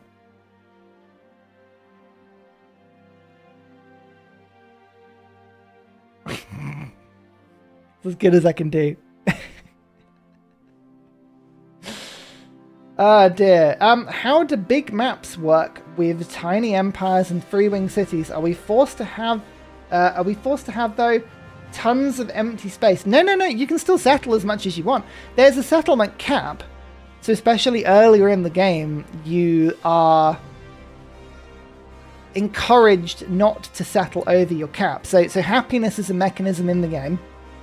And if you settle over your settlement cap, all of your settlements take a happiness penalty, a malus. So you don't want to go too far over your cap. But as the game goes on, as you get tech, as you get civics, as you build wonders, as your leaders improve, that cap goes up and up and up and up and up. I don't know how big it can get. I think my cap was at like 7 or 8. Bose's was at like 8 or 9 at the end. So even by Antiquity Era, it was getting higher. I expect by the end of the game, it can get really high. So it's going to be exactly the same as it has. Right, and I guess, think about it this way. In Civ 6, right? In Civ 6, if you pick a Lakes map or a Highland map or a Seven Seas map, like a landlocked map without huge oceans, those maps are huge. They're terrifyingly big. No one ever fills up those maps. It's only on really small Pangea maps that the map ever gets filled up. And so, like, that's always been a problem in Civ. I don't think that's changing at all, you know? Like, that's just a thing. Maps have always been empty, depending on your settings. If you pick a map and you decrease the number of civs, it's going to feel empty. If you have a really, really large map, it's going to feel empty. But large maps, like, maps don't get bigger linearly with civ size, right? I'm pretty sure. Like, if you go from a tiny to a small to a standard to a large to a huge, you go up in 2 civs every time in Civ 6, but the maps get exponentially bigger. So a huge map will always have more space in it for every civ. Like, it tiles per civ will be higher than on a standard map. So that's always been a thing. We'll see how wide is on Civ 7, but I think there will be builds that encourage very wide play. I'm pretty sure. Jeffrey Kane, another donation. Thank you so much. Major King Kong, stop getting me to read out. I know what you're doing. You're getting me to read out my supporter list. Stop it. It's very kind. Thank you very much. Very much. Mackie, just on your last comment, Welp, I'm getting that no malice happiness from City Cap. I actually figured when in my run, I was nudging over that cap all the time. So if I had like 6 settlements, I was running 7. If I was 8, I was running 9. Like, I think it's not a hard cap. It's just like if you go over it, you get a small happiness penalty. And it gets higher and higher and higher and higher as you go further up that cap. So I think there's absolutely optimization to be made of, like, make sure all of your settlements are worth having. No settlement that's really rubbish is worth keeping. You've got to have good settlements, but there's going to be like an optimization of whether or not you fall over or one side or the other over the line. Do you know what I mean? I think it's going to be an interesting mathematical thought. We'll see how it goes. Sweeney Mark. Hello, Sweeney Mark. Ursa, do you have a favorite and least favorite new feature? My favorite feature in this, what would my favorite feature be? I liked the fact, and this might be a little strange, I liked the fact that we don't have defined districts anymore. I like the fact that buildings in the districts have their own separate adjacencies. Like a granary now has adjacency, a monument has adjacency, altars have adjacency. All of the buildings you can put in a city. And there were like 25 buildings in the Antiquity Age. So there's quite a few buildings you can put down. They all have their own adjacencies. So the districts can be mixed and matched as you like. So I really liked that. I thought that was a really neat feature. And I can't wait to see how it looks going from one age to another. Seeing how that rebuilding that vertical integration works. I think that's going to be really, really cool. My least favorite thing that I saw, I have to agree with people. I thought the UI was very great. Now, the upscaling, the size of the UI, if I quickly show you this screenshot again, because there's two separate problems with the UI at the moment, right? You can see right now the name tag for the city and all of the yields at the top are really, really small. They know about that. That is an upscale issue that will be solved by the time the game is released. I think it's because they were still working out how to get all the different monitors and how to get all the different console releases to all sync up with one system that could mesh, right? So they know about that. That was being worked on at the time that we saw this test guide. So that is one part of the UI I do think needs to change a little bit. The other part of it was, if I go to the tech tree, I agree with a lot of people that for me, everything is very dark. Everything is very dark. I know they're going more realistic, and I know Civ 5 was very dark. I didn't like how dark Civ 5 was. I thought it was incredibly depressing. But they could learn... I think they could change this. I think the slightly translucent menus, the grey on grey on grey, I think a lot of that could get tweaked. It would be good to see some of that just brightened up a little bit. That I think is probably my greatest criticism. But that was received as feedback from a lot of us creators to the development team. And the development team were very, very understanding, and they were very acceptant of that advice. Like, that did not go down like a bombshell. That was like, yeah, we can see that. We should probably change that. So fingers crossed on that one. I'm positive about that change, personally. Civ 5 was dark, but it was dark blue. This lacks color. It's tonal, isn't it? It's if you've got lots of tones of the same color, like it's on the same palette, I think that doesn't work. I think you need a bit of color coordination. Like another part, if we can get a bit with some unit movement UI. What's the other thing? I have to see if I can find a good screenshot for this one. This is a bit more precise. Does this show it? Yes, this shows it. Hang on. You've got to ignore the little red bar at the bottom here. It's just out of sight. Do you see how the movement button, the scouting button, the reveal button, the end turn button, they're all the same shade of grey? My hot take would be, I would love to see color coordinations put in to different varieties of action. I would like it if all movement actions were green. And I would like it if all attacking actions were red, and all defensive actions were blue, and all tile improvements that improved gold were yellow, and all improvements that gave production were brown. Do you see what I mean? Like, I would love it if there was a bit of continuity with the color of the commands. I think there's a lot that could be done with that. I appreciate that's a really difficult one to do if you're colorblind, and I know they do think about colorblind. And I know there's been a couple of comments about whether or not this aesthetic works with colorblind people. That's a really tough one. I don't know how they're going to solve that, but I think there's a little bit of flexibility here that could definitely get put in. Oh hey, Civ 6 reveal is so hype. Ursa's also doing a face reveal. Why do people always think I'm doing a face reveal? My face is all over this channel. It's welcome. I'm glad to have you here. It's been... This streaming is still very, very different for me. It's not the sort of content I normally do, but I've really enjoyed it. So it's been great to have you. Just to confirm, yield icons are in the game, right? Yes, they are in the game. A lot of the different assets and different game reveals we were shown, none of it has yields turned on. I assume it's because they just clutter the map a little bit. Again, I'll take you back to my favorite screenshot because it's really good and revealing.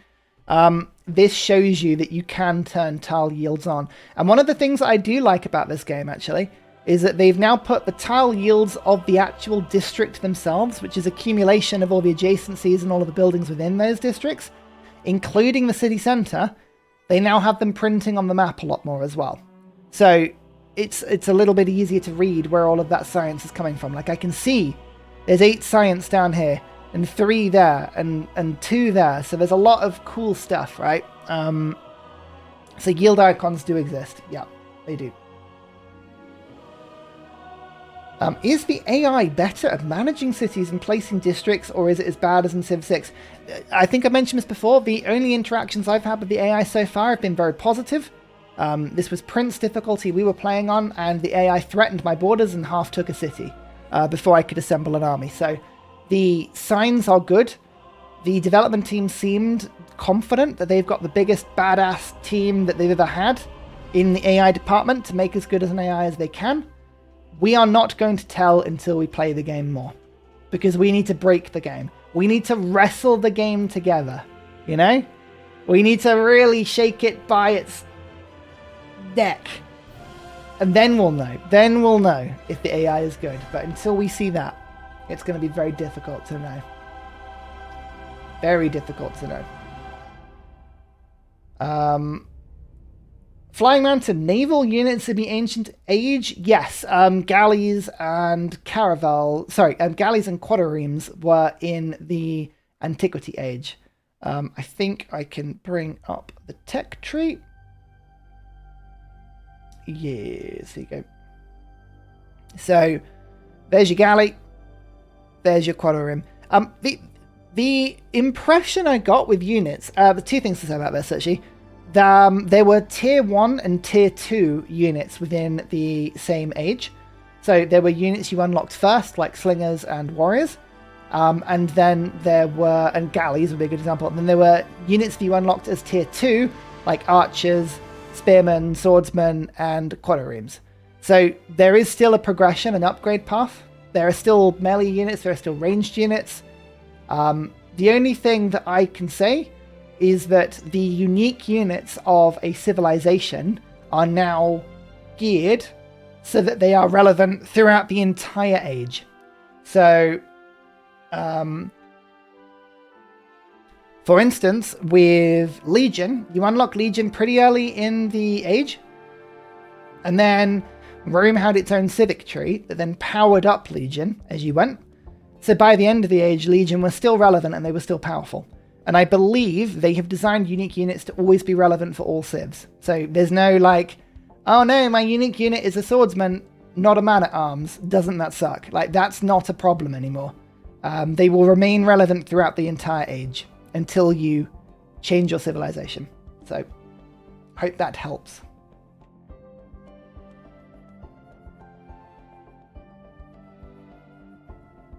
Can everyone become Mongolian in the next age? My understanding is that just like in Civ that we have seen it before, you can only have one person as each Civ.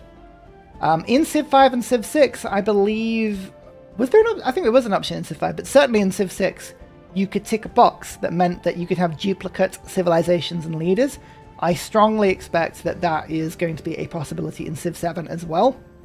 But I think the default is that you're going to have one of everyone. In theory. See if that works out. Are the Gathering Storm mechanics in the base game or DLC?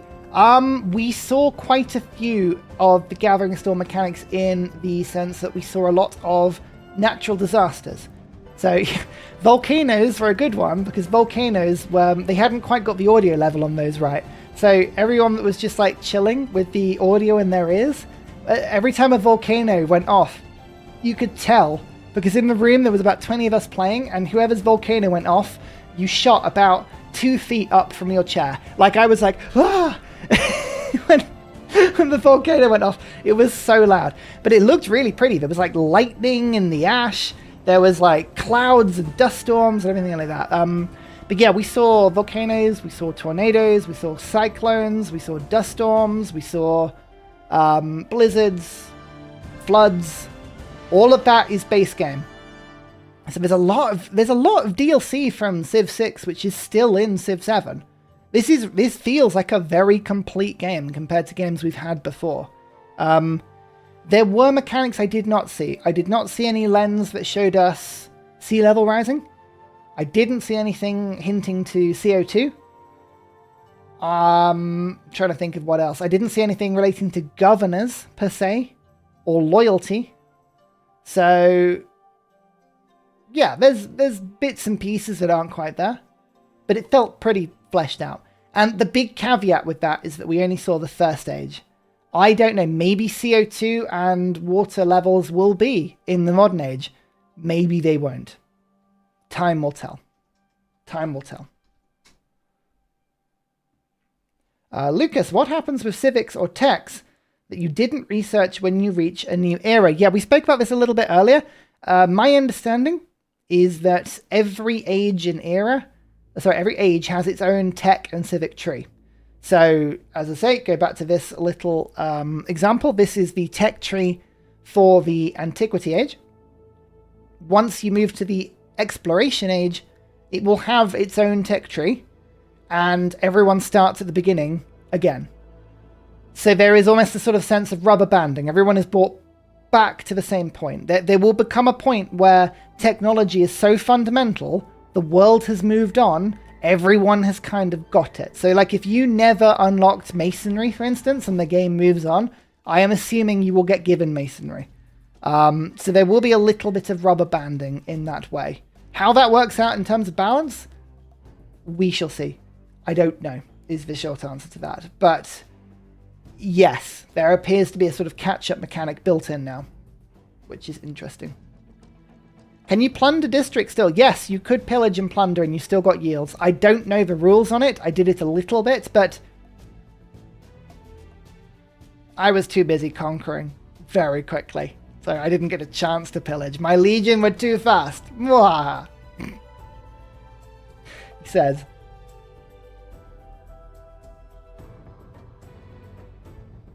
Can I explain how the no builders making tile improvements work? Yeah, again, we've mentioned this already. The long and short of it is that there are no builders and workers at all. They are gone. As a city gains a population, you gain an improvement. So a plantation, a farm, a pasture, or whatever you want to call it. You gain an improvement, a mine, a quarry. You get one for every population you get, and every time you get one, it culture bombs the land around it. It improves luxuries and resources and strategics and all this sort of thing. You gain the resource on the tile, it improves the yield, and then you move on. So there are no builders and workers anymore. Urban districts are where you put your buildings. Every tile can have up to 2 buildings. That becomes an urban district. Even the city centre can have 2. Palace counting is 1. So there's now a difference between urban and rural improvements. But when they say rural improvements, all they mean are tile improvements. That's kind of the one, right? That's the one.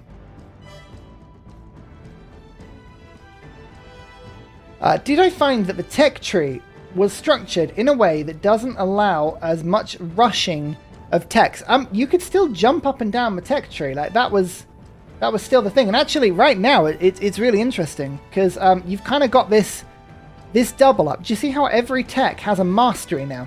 So you can actually spend longer researching a tech a second time to get an improved benefit from that tech. So weirdly, you can rush. Like if you go for masteries, it doesn't actually progress you down the tree at all. So there's a little bit of a choice. It's like, now that I've got writing, do I rush currency or do I continue to get more writing and more bonuses? So that's quite cool. But there's no... Like, so you can rush the tree, but the problem is at the end of the tree, it just says future tech. So you can only go so far. You can't leave your age. There's no such thing as a game-winning snowball on turn 100 again, where you're already on Babylonian levels of space victory whilst everyone else is running around in fields with horses. That's not going to happen anymore. Not quite, anyway. We shall see. Are Eurekas in? No, I didn't see Eurekas. There don't appear to be Eurekas or inspirations in the game at the moment. Maybe they'll get added. I thought that was one of the really neat things about Civ 6. I didn't see Eurekas or inspirations. And as you can see on the tree, there doesn't appear to be anything linking to them. That'll be a shame. That'll be a genuine shame if Eurekas and inspirations aren't in the game. I liked those. I thought that was a really good point of playstyle optimization. We shall see. So what's the point of playing well? If you play well in an age, you unlock more legacy path achievements. So the legacy path is what you call the victory tree before you're in the victory age. And you gain more and more and more abilities. So for instance, like if I just show you this quickly, this is the legacy path for domination. As you do more and more quests and you unlock more and more and you play better, you gain more options. So like right now, this particular one, for instance, you gain a military legacy point as well as a choice between an expansionist and a military point. So your leader starts to level up, and those leader upgrades will go with you all game. Like they stick with you all game. So you take those. Let me just have a look at one of the trees. So this is the cultural leader upgrade tree, for instance, and it goes down below. So as you achieve age progress or victory or era score, or it's kind of all been tied into one system, your leader actually gets better and better and better and more focused to whichever playstyle you want to go for, right? So cultural, diplomatic, economic, expansionist, militaristic, scientific, they kind of all speak themselves. Expansionist just means city yields and spreading wide, I guess is the way to. It's more of a sort of general, I want to go as wide as I can policy. So we shall see.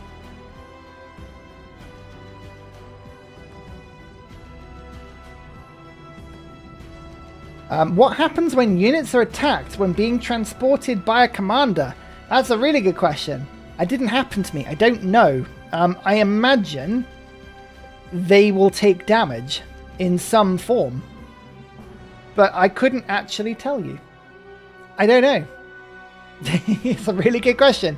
It's a really good question. If you see, if I just find you something. Here we go. Here is a good little shot of an army formation. Do you see him? There is a Roman general. You've got a horseman unit, a legion unit, and an archer, all in formation. If that gets attacked, I actually don't know what happens. We shall see. We shall see. It's a really good question. I might ask that question, actually. There might be a really good answer. Spiffing Brit said the other units take damage before the commander. Does he now? All right. Well, maybe that's the answer. Maybe the other units take damage first. Fair enough. Let's see if we can get another question. Is it worth it to make or focus on a religion? Does it matter for the game? Religion was not a thing in the Antiquity Age. Until we get to see him play the Age of Exploration, which religion was rumoured to be in, I don't know if it's worth it or not. But we haven't seen that as a mechanic. It's not an early game mechanic anyway. Pantheons are in Antiquity Age, but not religion. So, there you go. Can you start the game as modern nations like USA? You can if you start in a later age. You don't have to start in the Antiquity Age. You could start in the Exploration or Modern Age. America, like every Civ, will be limited to one age. So Rome can only be played in the Antiquity Age. Greece can only be played in the Antiquity Age. Songhai, Exploration Age. Mongolia, Exploration Age. So whatever age America is linked to, whether that's Exploration or Modern, not sure, that is the age they will be like limited and locked to. So you can play it from turn 1.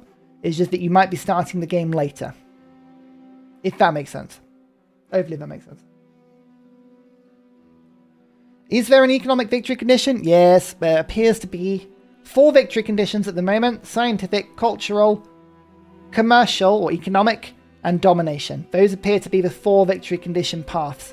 Or the legacy trees. You can see them in this shot here.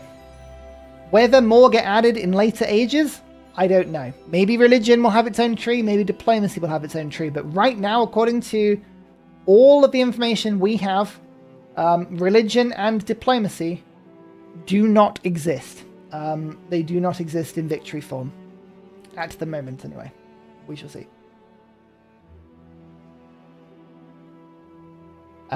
Tominx with the best question. Any info on the railroads? Because it looks like they have a bigger purpose.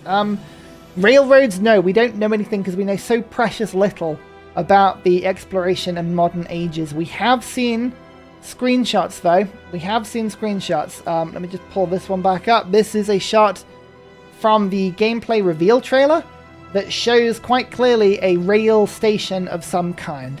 My worry is that the railroad does not seem to extend onto the map either side. So I worry that it's just a building and that you can't spam the map with rail. But at the same time, roads are now instantaneously built between your cities. It might be that railways at some point are put between your cities as well. Who knows? But this is now speculating into the late game that we know precious little about. But I hope, we all hope, there is a railway victory condition. If it's not, what can you do? What can you do?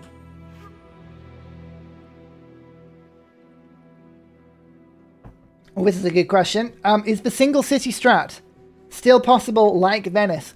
I don't know if one settlement strategy is going to be viable, but the wide versus tall argument is now going to be much more like cities versus towns. We've kind of spoken about the difference of them here. Cities have a build queue.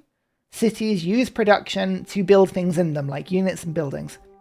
Towns are the things that you settle. They are the things that you capture. Towns grow faster at the beginning of the game, and all of their production is converted into gold for your empire. So they're kind of like vassal places. They don't have a build queue. However, all of the food that towns produce is then duplicated and sent to your cities. So if you've got one city and 6 towns, you'll have 7 settlements worth of food all piling into your capital. So your capital gets huge. Bo's was saying it, I was saying it. In my particular game, Rome, I think, got to, by turn 135, I was on like 28 population, because I had 1 or 2 cities and a bunch of towns, because Rome was really expansionist. I had a lot of towns, and they were all shipping food back. So I think there's going to be a question now, not of one city challenge in the sense that we know it of having one settlement, but it might be that it's like one city challenge where you have one city and a bunch of towns, or whether you go for like 3 or 4 cities or 7 or 8 cities, and then like when do you change towns into cities? Where's the optimization point? Because there's a lot of benefits to having towns, and there's a lot of benefits to having cities. One of the fundamental things about towns is that the rule of 4 to 1 on 4 gold is roughly equal 1 production. That is still the case, seemingly, in Civ 7. So if something costs 60 production, it'll cost 240 gold. So if you convert the production of a town into gold for your empire, it's much more versatile, but it's much less efficient. So I found from my game, making a 2nd or a 3rd city gave me access to a lot more of my production, and I was able to kick out a lot of units. But I did find my gold per turn went down, and that left me slightly less flexible in being able to just instant buy things in towns, or like units or upgrading or all that sort of stuff. So it's going to be a really interesting like optimization. So one city challenge, yes, I think that's going to be a thing. One city or town,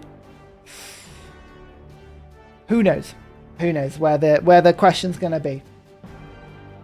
Are farms and mines still a thing? Yep, farms and mines are still a thing. Every time your city gets a population, you will make one improvement that becomes a rural district.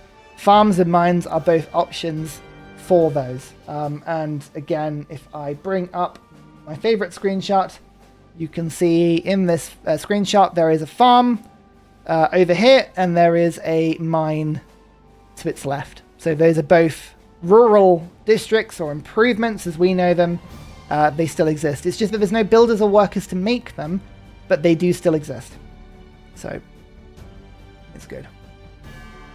What luxuries have I seen? Interestingly, they appear, from what I can tell, to have removed the distinction between luxuries, bonus resources, and strategic resources. They now appear to just be resources, and I think...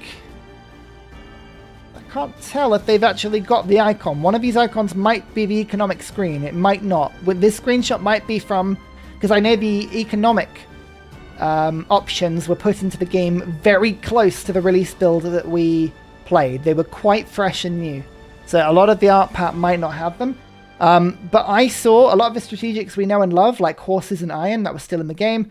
A lot of bonus resources like wheat, rice, that sort of thing was still there. I think luxuries I saw, camels, wine, silk, marble.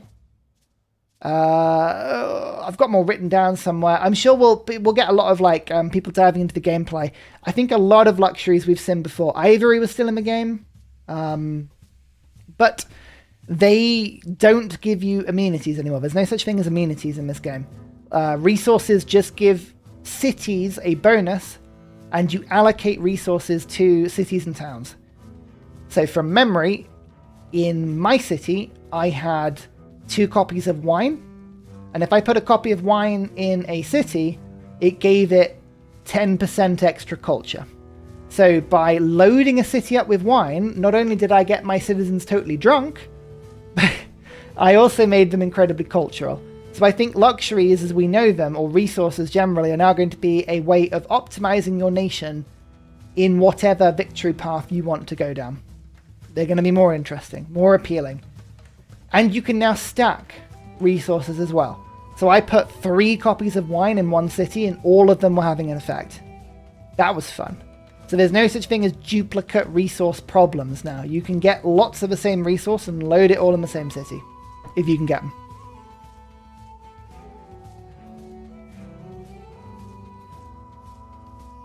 So can you win the game while still in the early ages? No.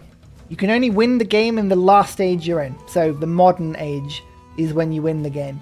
Up until that point, the victory tree is more of a legacy path where you are unlocking permanent buffs for the rest of the game. So you're leveling up your leader. You can't win the game in the first 2 ages if you're playing a campaign. The idea is that you can only win in the last age. So there are benefits, but there is no victory, if that makes sense. But what if you kill everyone in the first stage? These are the questions. These are the questions. Maybe you don't win the game, but you're forced to play it until you then win later. It's like, this world is empty and it's your fault. I would assume there would be some sort of... because there was a secret victory condition in Civ 6, right? It was the everyone else is dead, therefore you've won condition, which is when you turn domination off, but you kill them anyway. I think there'll be something like that in Civ 7, but it won't be a fully fledged victory condition. Is the system that you can... is the system that you only can change to related nations, not like Rome, China, USA? Nope, you can change to anyone you want to an extent. So every civilization... let's see if I can bring up the screenshot, actually, because there was a really good one in the gameplay trailer. So if I can find it. There we go. Oh, push that on a little bit more. There we go. So we have a system where the civilization you pick in the Age of Antiquity is historically linked to a nation that is in the same sort of rough geographical area. So we've got Egypt and Songhai are both North African, so Egypt can always become Songhai. You can play as other things. According to this graphic, there are leader-based unlocks. There are locks behind certain economic developments, like owning 3 horses requires you to unlock Mongolia. I know that other ones that were hinted at were if you have a lot of mountains and a lot of worked mountains in your nation, you can become Inca in the exploration age. I know that was definitely mentioned. I imagine to become someone like England, you might have to have a lot of docks or ships or something like that. So there is a little bit of flexibility. You can become anyone you want, but it might be you have to unlock the right to become that one outside of your historical path. It's a bit of both.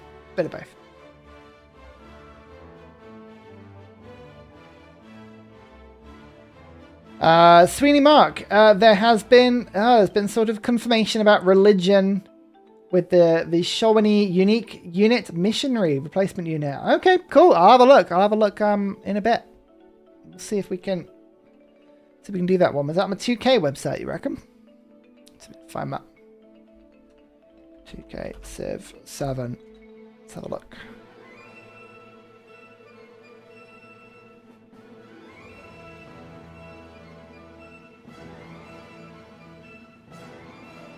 So here we go. So this is on. The Founders Edition includes full base game, early access. This is the pack. It is then described. They specialize in diplomacy and defense.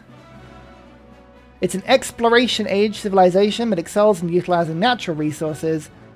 The unique ability gives more food for settlements built on river tiles, but slightly reduces food for any cities not built on rivers. Its associated wonder is the Serpent Mound. There we go. This is more proof of the theory I had, which is every civilization will have an associated wonder. So, there you go.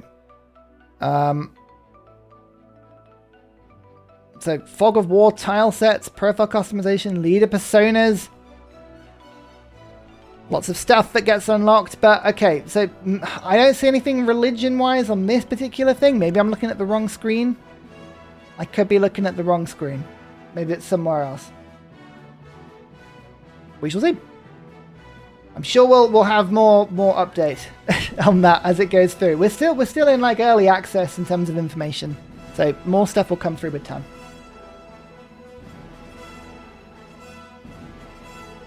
Hello, Roman Holiday.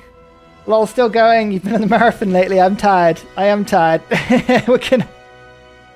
I think the stream's going to be ending very soon. I'm sorry you joined it here. We'll take 3 more questions. 3 more questions and then we'll end. Okay. 3 more questions. What do you mean 5x5x8 player limit for multiplayer? If you start in the first stage, can you only have 5 players? This is what I was talking about before with multiplayer. We are unsure at the moment as to why there is a different recommended supported amount for multiplayer in the first 2 ages compared to the last. Does that mean they're expecting there to be less civilizations beginning of the game? Does it mean they're expecting multiplayer to be broken up between ages so that you don't play a full campaign? Is this just a typo? Who knows? Who knows the exact details of that? But that is currently what we are reading, is that supported multiplayer for the first 2 ages is only 5 people. Not 8, but the last age is 8 people. So, that's fine. Who knows? We have... Oh yeah, here we go. Have you released your drawing today? I haven't seen it yet. Are you slacking off? I'm streaming. I haven't done my drawing yet. I'm gonna have to do my drawing after I finish the stream. But I've got a good idea. I've got a good idea for my drawing, so I think you'll like it. That doesn't count as a question. During the showcase, they used the words "Your world literally expands with each age," which could indicate the map getting bigger with, exploration. Potentially. We don't know anything about the age of exploration, unfortunately, apart from what we've seen in all of the releases. The experience I have with mechanics and gameplay were Antiquity Age only. Does it mean the map gets bigger? I hope so. I think that would be really cool if every map was like a Terra map. But we don't know. I'm really sorry to give you a rubbish answer on that one, but we don't know, is the thing. Here we go. This seems like a campaign mode. We need a classic option gameplay. Opens. Yeah, I don't know. They'll probably put in another mode. I need another good. I need another good last question, people. Come on, give me a good last question. Give me something new. Something we haven't answered. How do you get a new city district if you want a new one for your buildings? Rural district is tied to pop. What about city districts? City districts are built by buildings. When you build a building with production or you instant buy it with gold, you put it in a district. Again, we'll go back to my favorite picture. So if I put a granary on the map, I have to put it in an urban district. Every urban district can have up to 2 buildings. So If I have one with a space, I pop it down, it gets put in that district.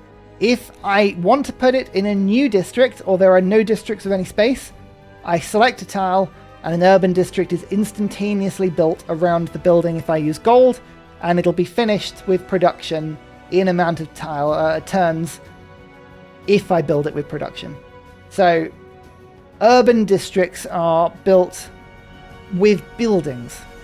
So think monuments, altars, granaries, workshops, libraries.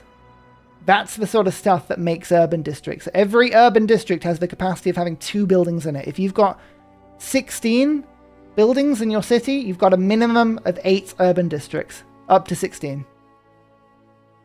So there you go. Oh. Goodness me. People. That's 3 questions. I'm knackered. I've been doing a lot of streaming. I hope that helps. I hope that you have had as many questions answered as physically possible. Remember the linked comment in this video.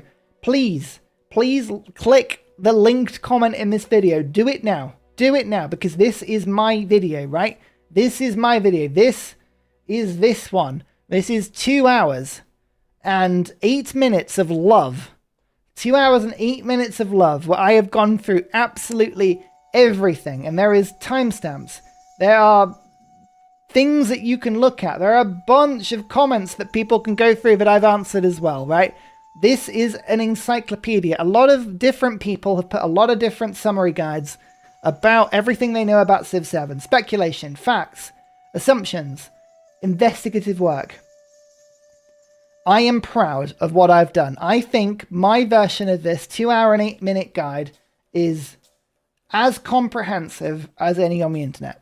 So I would encourage you not only to watch it, but if you could do a special favor for me, Ursa Ryan, as a treat, as a Civ 7 treat for me, when you see people asking on Discord, when you see people asking on Reddit, anything, I need you to be my apostles, my disciples, my missionaries. Go out, send them this guide as the golden just codex of information, because they will find the answer they want in this probably. And if there is no answer in this, then maybe it doesn't exist. There you go.